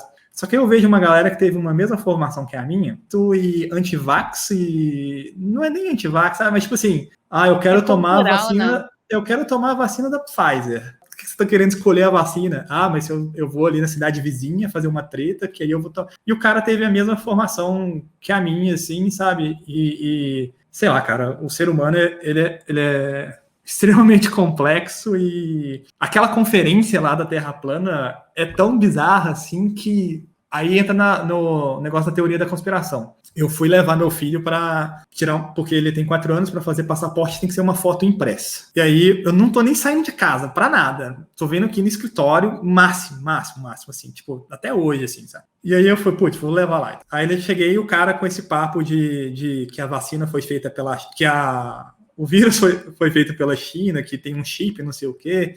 Aí eu falei, porra, mano, assim, aí eu falei, não, vou falar, cara. Aí eu falei, cara, isso aí é teoria da conspiração, cara, e tal. Ele, não, mas faz sentido. Eu falei, cara, teoria da conspiração foi feita para ter sentido. Se não tiver sentido, não era teoria da conspiração. Então, se você pegar e ler toda a teoria da conspiração, você fala, cara, os caras têm razão. É isso aí mesmo, porque o homem não foi na lua, né? Aí você começa toda a bizarrice. Aí eu falei isso pra esse cara, peguei a foto e fui embora, né? Aí eu falei, putz, mano, não sei se eu deixei a sementinha na cabeça dele, se ele vai começar a questionar mais, ou se ele vai me achar um idiota, sabe? Porque a pessoa tá tão... eu acho que tinham que deletar o WhatsApp de todo mundo, sabe? Tipo, não tinha que ter grupo mais de WhatsApp, porque é tanta porcaria, velho. O que as pessoas não sabem fazer, assim, eu gosto muito de estudar tudo, e eu gosto muito de estudar psicologia também. Eu tenho um fascínio por entender como as coisas funcionam. E o ser humano, ele é complexo. Beleza, tem várias coisas que influenciam como você pensa, né? Tua genética, o ambiente onde você cresceu, tua cultura, vários fatores. E o que você estudou. Algumas coisas a gente pode fazer pequenos ajustes. E uma das coisas que eu acho que fez muita diferença na minha vida e que eu vejo que a maioria das pessoas que não tem isso, geralmente não tiveram esse outro pontinho também, é questão, por exemplo, de estudo de filosofia, aprender a pensar criticamente. porque a gente geralmente tem filosofia na escola, como tipo assim, vamos ler um texto aí aleatório de uma pessoa que fuma um baseado aí de vez em quando. Cara, mas se você realmente se dedica, leva os conhecimentos, né, e leva os questionamentos para a prática da tua vida e você questiona tudo, você aprende que existe o óbvio e existe o por trás do óbvio. E você acaba dando de cara de novo, com quanto mais você sabe, mais você sabe que você não sabe. E daí você aprende que existem formas de manipular, seja via linguagem verbal, não verbal, e daí quando as coisas já chegam em você, você começa a se prestar atenção, opa, eu senti tal coisa, mas eu senti porque eu acredito nisso ou porque eu fui induzida a sentir isso? E a maioria das pessoas vai no piloto automático, só sente, se sinto logo essa conclusão, e a minha conclusão tá certa porque eu sou o ser mais inteligente e especial do universo. Não, ninguém é tão especial assim. Sempre que eu encontro com uma pessoa assim, eu falo assim: tem um livro que me recomendaram e que, tipo assim, blowed my mind, que é A Arte de Pensar Claramente. Não sei se você já leu. Não, nunca li. Eu recomendo, ele é sensacional, porque ele fala muito bem, muito das falácias, dos vieses cognitivos que a gente tem, que a gente acha que é uma coisa que é óbvio que é aquilo, mas que não é, e que é justamente a gente tem que se forçar a agir de forma contrária para sair desse ciclo vicioso, porque a gente tem uma biologia que foi feita para atender X. A nossa biologia ela foi feita para a gente viver numa savana, numa floresta, caçar nosso alimento, blá blá blá. E é para isso que o nosso corpo todo foi feito. A gente está em um momento, uma sociedade diferente do que a nossa biologia foi feita. Então a gente tem que entender como a gente funciona, por que que a gente funciona, como que a gente aprende, para daí a gente falar, beleza, isso sou eu agindo porque minha biologia é assim. Mas agora eu, Homo sapiens sapiens, que tenho a racionalidade junto, eu vou escolher agir de outra forma porque eu sei que o resultado médio e longo prazo vai ser diferente. E a maioria das pessoas não consegue pensar nisso. É sempre alívio do desconforto ou obtenção de prazer. São os dois gatilhos, né? Ou a pessoa vai fazer porque é legal, se ela acha que é legal, então tá bom. Se ela acha que é desconfortável, é ruim, faz mal. A gente biologicamente foi feito para acreditar nisso, mas não necessariamente isso é verdade. Para você tirar o seu CCIE, você tem que sentar a bunda na cadeira, ficar com dor nas costas, porque você sabe que o benefício a longo prazo vai ser maior. E é esse o nosso lado racional que precisa ser treinado e que não é nas escolas. Não é E dentro de casa. esse negócio aí também, aí a gente entra ali também. Tem um livro, aqueles livros daquele israelense lá, né? O Sapiens, Uhum, né, século XXI ali, né? Não sei quantas lições do século XXI. Ele meio que ele tem essa. Né, essa o pegada. Sapiens é fantástico, cara. O Sapiens é muito, Uhum, muito bom. É um livro que. Muito bom. Essa parada do. Né, você tem ali o retorno a curto prazo, né? Aquela sensação ali. Aquele livro lá de hábitos, sei lá o que lá, enfim, o uhum. poder do hábito, alguma coisa, ele cita também aquele experimento lá dos meninos, né, que deixam um chocolate lá e o cara sai e, cara, se você não comer agora, na hora que eu voltar, você vai ter 3. E aí eu tava, quando eu li o livro, eu falei, pô, legal, né, os meninos que não conseguem se controlar e tal, come tudo ali, antes do cara falar que já tá comendo, né, o teste era assim, né, o experimento era, deixa o menino lá na sala e deixa um marshmallow, né, é marshmallow alguma coisa que chama o teste lá. É, algum doce, é. Deixa um marshmallow e fala com, cara, eu vou sair aqui, e enquanto eu estiver fora da sala, você não pode comer. Se na hora que eu voltar, e criança, né? 4, 5 anos, sei lá. Quando eu voltar, você não tiver comido marshmallow, você vai ganhar 2. Né? Então, o dobro ali da recompensa. E tem criança que não se aguenta. E aí, eu tava lendo esse eu li esse livro e achei legal, né? Porque alguns conseguiram segurar, outros não. Só que tem um contexto social também, porque às vezes a criança. Porque a gente tende a pensar que a criança que comeu rápido, putz, olha lá, comeu rápido, não conseguiu segurar. Que menino, filha da mãe, né? Foi criado errado, né? Não consegue segurar, tem alguma coisa errada. Só que aí tem um contexto social, né? Porque essa pessoa às vezes vem de algum lugar que se ela não comer rápido, ela não tem oportunidade de comer mais. Então ela tem que comer rápido. Esse né? Então a gente tem condições diferentes aqui, mas a gente está filosofando demais aqui. Mas é muito legal, porque se você para e pensa, eu gosto muito de fazer isso. Eu pego, sei lá, essas analogias que a gente está falando de experimentos com pessoas, né? E você tem várias variáveis, né? Você tem a questão biológica, você tem a questão social, você tem a questão cultural, você tem a questão de formação dos hábitos, você tem a questão da personalidade da criança, que é isso tudo junto.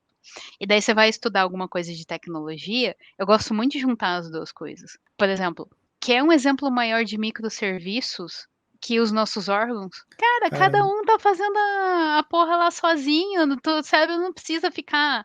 Ele tá lá apertando os botões, mas tu não tem consciência. Tipo, hoje em dia, se foi descoberto que tem neurônio no coração, tem neurônio no intestino, e que, cara, às vezes, sabe, estão em lugares diferentes, eles tomam as decisões sem necessariamente. É muito rápida a comunicação, mas independente do cérebro. Então, tipo assim, pô, e o dia que a gente tiver um sistema computacional, de microserviços espalhados, em que cada local, você pode ter alguns lugares separados que são capazes de tomar decisão a respeito do que vai fazer.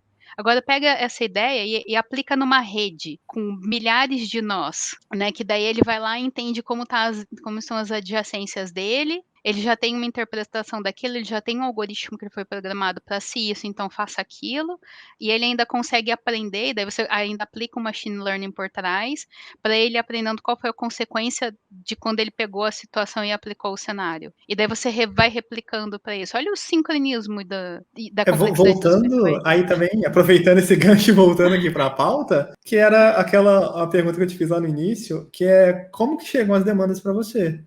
Se é você que gera suas próprias demandas, igual esse colega lá, ou chega uma demanda, você falou que algumas chegam, né? Mas se é sempre assim, ou você tem alguma autonomia para fazer, cara, eu acho que isso aqui dá para fazer melhor e eu quero, né? Como é que é isso?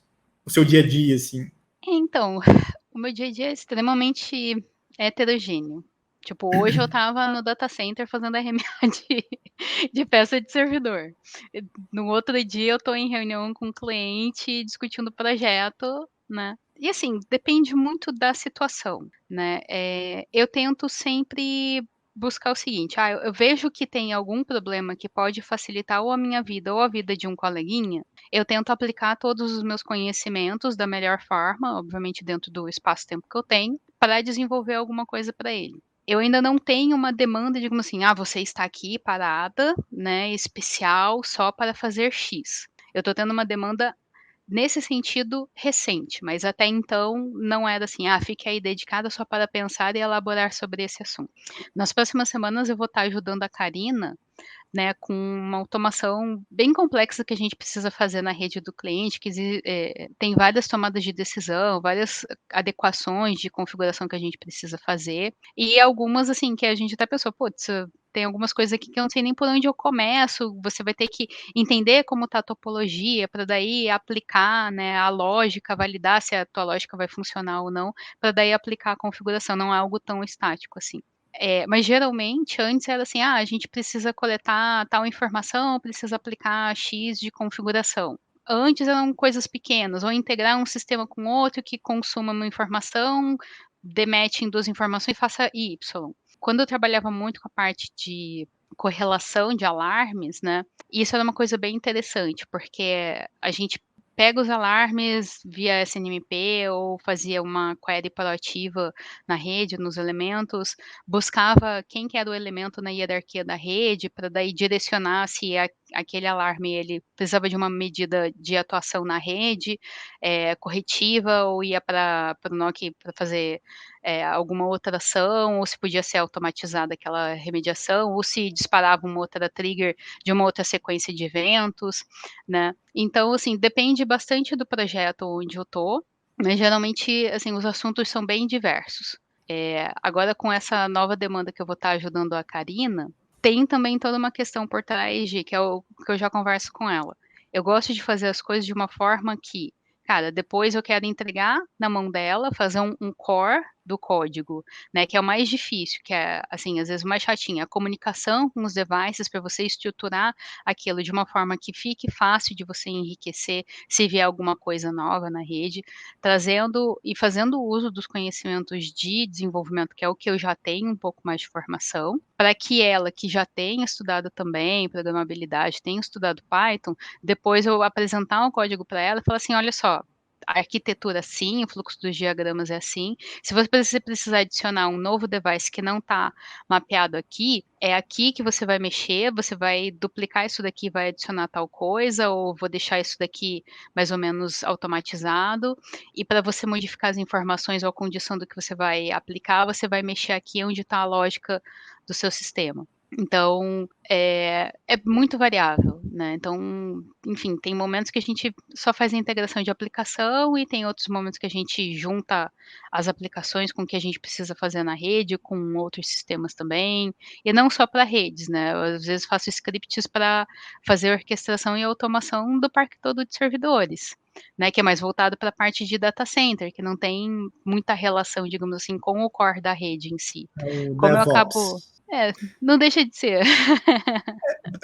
Você acha que daqui a pouco isso vai ser uma. Igual a gente tem as áreas dentro da área de infra, né? A gente tem o cara que é de data center, a gente tem o cara que é de segurança, a gente tem o cara que é de service provider, e vai ter esse cara que é o de DevNet ali, né? Vai ter essa equipe, vão ter, sei lá, essas pessoas que vão ser dessa gerência ali, e esse recurso vai estar alocado ali para isso, né? Acho que vendo assim, né? Praticamente você é meio que isso, mas sem ter esse label, assim, né? Sem ter esse rótulo ainda, né? Sim, eu entendo que sim. Eu acho que o futuro é que a gente tenha uma equipe que precisa ter uma visão holística das coisas, pelo menos algumas pessoas com essa visão holística, mas para você escalar, na minha concepção, você ainda precisa das pessoas especializadas em cada nichinho. Porque não adianta, cada etapa dessa esteira tem as suas peculiaridades, que só uma pessoa dedicada para aquilo vai conseguir conhecer, às vezes, na profundidade do que você precisa. Dentro da esteira de automação, eu entendo que varia com os casos de uso que você vai aplicar. Se você vai fazer automação para redes, ela tem uma esteira, mas tem pessoas e perfis de pessoas diferentes de quando você vai fazer uma esteira de automação de virtualização, que exigem outros profissionais com outros conhecimentos, às vezes alguns profissionais em comum, mas não adianta, é muito raro você encontrar uma mosca branca que tenha, digamos assim, CCIE em todas as tecnologias, seja um dev Python pleno, né, sênior, full stack, DevOps. Cara, é muita responsabilidade em cima de uma cabeça só para ela se preocupar com um ciclo que não é tão trivial, né? A esteira de DevOps por si só ela não é trivial. A esteira de networking ela não é trivial. A esteira de desenvolvimento ela não é trivial. Mas existem coisas mais suaves, mais tranquilas que você consegue fazer navegando em todas as esteiras. Mas se você entende, né, que nenhuma empresa, você entende para que serve cada área, qual é a principal responsabilidade de cada uma, quando você tiver com alguma dificuldade, fica mais fácil de você saber em quem você vai recorrer para pedir ajuda. E isso é uma coisa que eu acho que é muito importante, desse ciclo todo do estudo de programabilidade, né, porque você está trazendo para o cara de redes, né, que às vezes não tem essa visão, mas tipo assim, todo o ciclo de vida desde a parte de automação de infraestrutura, até boas práticas de desenvolvimento, até os protocolos que você vai utilizar para a comunicação da tua aplicação, até para finalmente você fazer o que você quer fazer. Quando você não vê muito a prática disso, você pensa: "Por que que eu estou aprendendo container? Eu mexo com redes". Mas se você sabe que existe, que nem aí quando você fala assim: "Ah, tem agora uma nova caixa que tem um container lá dentro que você pode subir uma aplicação de telemetria". Aí você tipo: "Putz, eu já sei, já ouvi falar no que container faz, já tenho mais ou menos uma ideia de como funciona". Cara, você não dá um tiro no escuro, pelo menos você começa a tua pesquisa no Google como container. Você não precisa ficar fazendo a pesquisa para descobrir qual é o termo que você faz a pesquisa, né, já te deram o caminho das pedras. Mas aí você vai virar um cara de DevOps safo o suficiente para automatizar toda a tua pipeline até fazer o deploy do container ali na tua caixa? Se você gostar, por que não? Mas tem às vezes a necessidade? Depende, né. Cara, às vezes você aprender Jenkins para automatizar isso tudo vai te levar mais tempo do que você ter um cara focado naquilo que vai trocar meia dúzia de palavras com você, exatamente porque ele precisa saber, vocês estão alinhados, que é o mais importante, o que ele vai fazer está de acordo com o que você espera receber, e isso é o ponto mais fraco do elo, né, que é a comunicação, o alinhamento. E essa barreira né, que é justamente a parte onde está a API, que é tirar essa barreira da comunicação, isso vai estar vencido. Então, quando você quiser falar o que você precisa, você vai falar numa linguagem que o teu desenvolvedor entende mais rápido o que você precisa. Eu não acho que nem o engenheiro de redes vai deixar de existir por conta da programabilidade. Eu acho que é possível, sim, quem é engenheiro de redes aprender desenvolvimento e ser muito bom em desenvolvimento. Eu não acho que é um caminho tão natural o contrário, quem é desenvolvedor vir para redes, até porque o mercado de desenvolvimento, ele tem os seus nichos de aquecimento, e para o cara sair de um domínio de conhecimento para um outro, talvez não faça sentido para a carreira dele, ele precisa ter bem consolidado e muita experiência em resolver problemas de dentro do código rápido, que é isso que o mercado paga, assim como o mercado paga o engenheiro de redes que resolve os problemas e monta uma rede, cria um projeto rápido. Se você vai levar 5 minutos, se você vai levar 5 dias para fazer um código de automação, isso vai depender da tua experiência com código. Se você está lá inicializando no cursinho da Cisco, você vai fazer seu primeiro Hello World, você vai levar 10 minutos para fazer o teu Hello World.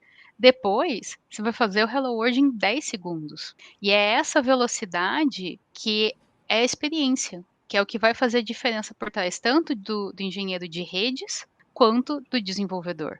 Mas não necessariamente você precisa virar um desenvolvedor full stack. Talvez não seja nem útil, porque, cara, imagina como se o corpo humano ele é complexo pra caramba. Você tem um clínico geral que você vai se consultar, mas que ele fala quando você fala assim, tô com muita dor de cabeça? Vá num neurologista. Tô com dor na Toma barriga. dipirona. É, vá no outro especialista, mas ele consegue olhar para a figura toda e dizer para onde vai. Talvez essa área ela esteja ali como segurança é hoje para a rede, né? Porque segurança ele meio que é desassociado de rede, assim, né? De infra do modo geral, mas isso não quer dizer que eu, como um profissional de infra, não tenha que entender de segurança, né? Eu tenho que entender e assim talvez seja com automação. A gente vai ter o time de elite ali que realmente manja bastante, mas não quer dizer que porque tem esse time que eu não deva entender e saber, porque eu também vou precisar usar essas ferramentas. E quando você começa a estudar essas coisas, às vezes você fica um pouco maluco, porque são vários termos novos, mas quando você vai aprender rede também tem muita coisa nova, tem muita sigla, né? Então é muita coisa nova, e acaba que quando as coisas vão se encaixando, né? Tende a ficar mais fácil, né? Antigamente eu não entendia, putz, por que tem JSON e Yang? O que esse REST faz aqui, sabe? XML, cara, por que eu vou usar?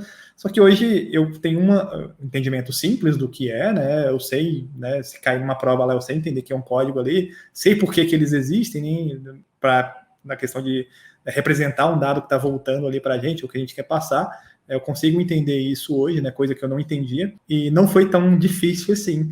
E aí a gente entra na parte de certificação, porque você tirou a certificação de DevNet ali da Cisco, e tem muito. Eu fico vendo, todos os meus amigos são desenvolvedores, né, da faculdade, né, porque eu fiz a faculdade de sistema, a galera foi para dev, né, e eu sou o único que fui para a área de redes, assim, e os caras todos, e nenhum, tipo, tira certificação, assim, porque eu acho que não é a vibe da galera de dev, porque eu acho que as coisas mudam tão rápido que acho que às vezes não vale a pena. Eu não sei se para essa carreira de DevNet vale a pena tirar a certificação. Eu acho que vale porque eu estou no mundinho de rede e eu gosto bastante de tirar a certificação, ter um distintivo ali que vai representar aquele conhecimento, né? Certificação não é subjetivo, né? É uma análise ali que foi feita através de requisitos, né? E por isso que eu gosto. Eu não sei se para quem é de dev, do mundo de dev, se você tirou por curiosidade, assim, se vale a pena ou não, o que você achou e tal. Eu tirei mais porque a empresa pediu. Foi tipo assim, Rosana, tem uma certificação nova aí, tem que tirar. Quanto tempo que eu tenho para estudar? 2 semanas, eu tá bom. A minha sorte foi que, tipo assim, já estava imersa no tema, né? Então acabou sendo fácil. Assim, eu acho que a certificação ela tem suas vantagens, né? E tudo depende, obviamente, do meio que a pessoa está inserida e do valor que aquilo é visto, tanto pela própria pessoa quanto pelo mercado de trabalho. Eu nunca tinha me preocupado antes em tirar uma certificação, por dois motivos. A gente sabe que certificação tem muito jogo de memória. Eu tenho uma péssima memória. Eu dificilmente consigo lembrar as palavrinhas-chave, a não ser que eu esteja utilizando elas com muita frequência. Então, eu já tinha um certo receio de fazer provas, porque não confio muito na minha capacidade de performance nesse sentido. Em termos de ter o conhecimento, como eu sempre consegui, assim, tem pouquíssimos problemas que caíram no meu colo, assim, das mais diversas áreas, que eu não consegui resolver, então não era uma questão de autoestima, né? Porque acaba sendo bom, tipo, nossa, foi difícil conseguir tirar uma foto, uma certificação, isso é atestado de que eu sou bom. Então, eu acho que isso vai muito da percepção que a pessoa tem de si. Se você sabe que você tem conhecimento, mas você está inseguro em como que você mede o seu conhecimento, e isso você entende que o mercado vê com bons olhos, então, cara, se dedica um tempo e tira uma certificação. Isso vai ser bom para te acalmar, aliviar um pouco a ansiedade, vai ser bom para o mercado te olhar com outros olhos, tipo assim, ele conseguiu, mesmo que não tenha decorado todas as palavrinhas-chave, ele sabe do assunto que está sendo tratado. Isso pode trazer um alívio. Para quem é muito do mundo Cisco, a gente sabe que as certificações Cisco têm um peso muito grande, porque quando você vai fazer lá um descritivo de uma vaga, ao invés de você ficar descrevendo todos os protocolos que você quer que a pessoa conheça, você diz, tem a certificação X e X anos de experiência. Você já resume isso em uma frase, é mais rápida, mais sucinto. E para o mundo de desenvolvimento, como as coisas mudam muito rapidamente, hoje em dia, tipo, ontem tem Python, aí depois tem Django, aí depois tem Flask, aí depois tem MVC, aí depois tem várias outras coisas, e as arquiteturas mudam, as estruturas mudam, as formas com que você vai lidar com a modelagem das informações muda. Numa hora você faz uma API REST, na outra hora você faz uma API em GraphQL, tá tudo diferente. Só que o que tem o lance por trás? Cara, você conhece o que é um, o que é o outro? Beleza, você já trabalhou um pouquinho com o outro, então você sabe o caminho das pedras. Eu não conheço nada que você falou aí. Nada. Absolutamente nada. Mas eu entendi o que você está querendo dizer.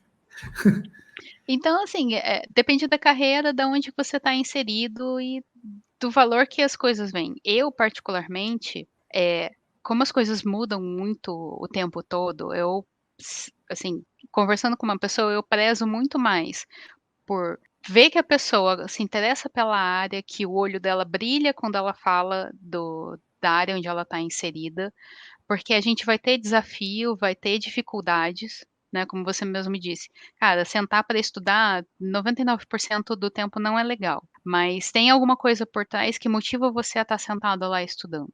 Para uma pessoa é conseguir passar numa prova, a sensação de que foi capaz, para outra pessoa é conseguir aprender, que dá um estalo no cérebro.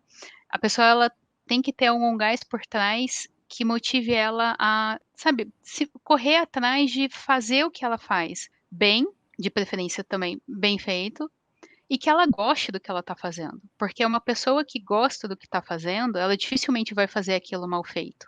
Você vai trazer um carinho. E se ela precisa de uma certificação para isso, para trazer esse conhecimento todo, show. Se as empresas acham que é mais fácil resumir um descritivo todo com uma palavra de certificação, beleza. Eu acho que no final tudo é conversável. É tudo uma questão de você explicar. Por exemplo, eu tenho um conhecimento enorme. Tipo assim, eu já poderia ter tirado a LPI. Não tirei porque, cara, não achei que valeria a pena eu me dedicar para tirar uma certificação, sendo que no momento era mais importante eu resolver os problemas do projeto que eu estava lidando. E depois eu não mexi mais com os assuntos de Linux. Aí eu fui para uma outra esfera, atuando um pouco mais na parte de gerenciamento de projeto. Aí o que eu fiz? Comecei a estudar aquele assunto. Aí tirei PMI, tá no meu roadmap tirar PMP? Não, porque agora eu já estou voltando de novo para a parte de SDN. E, de novo, acabei tirando a certificação mais porque eu já tinha todo o conhecimento, consegui revisar tudo em 15 dias e beleza, foi tranquilo. Talvez se amanhã alguém vire para mim e fale assim, Rosana, preciso que você tire um PMP, eu falo, beleza, quanto tempo? Vou lá, vou estudar e vou tirar.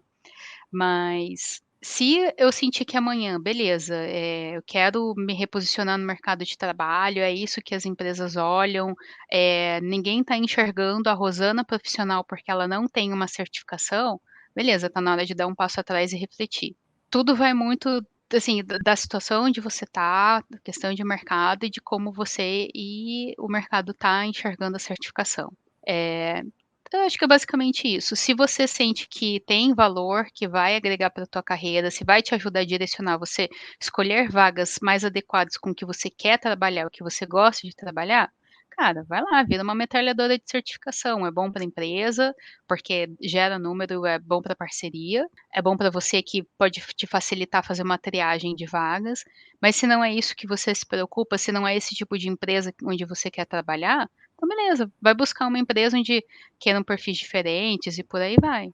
Eu também penso que é uma decisão pessoal. Algumas pessoas na verdade, muita gente me pergunta porque, né, de novo, né, eu vendo treinamento, então, cara, se eu tirar o CCNA e tal, o que você acha de eu fazer? Eu falei, cara, gente, não me dá essa responsabilidade, não, sabe? Tipo, a carreira é sua, cara. Tipo, pra mim é muito cômodo falar, cara, não, beleza, tira, compra meu treinamento, né? Mas, cara, a gente sabe que a vida não é assim, sabe? Não é você ter um título ou outro que vai fazer.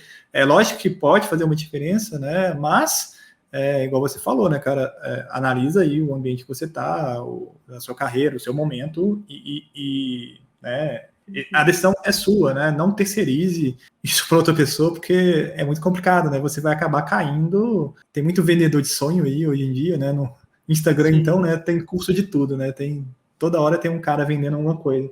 Tem a frasezinha, né, do aprendizado, né? Até tenho anotado aqui no meu quadro aqui. Aprendizado ocorre quando vivemos experiências que nos causam mudanças, né? E às vezes essa mudança que foi causada por você ter tirado uma certificação ou não, né? Quem decidir tirar ou não, às vezes isso é um gatilho ali para você conseguir, né? Para mim foi assim, não é uma receita, né? Mas pode ser que te ajude. Muito obrigado, Rosana. A gente já está completando aqui praticamente 2 horas de papo.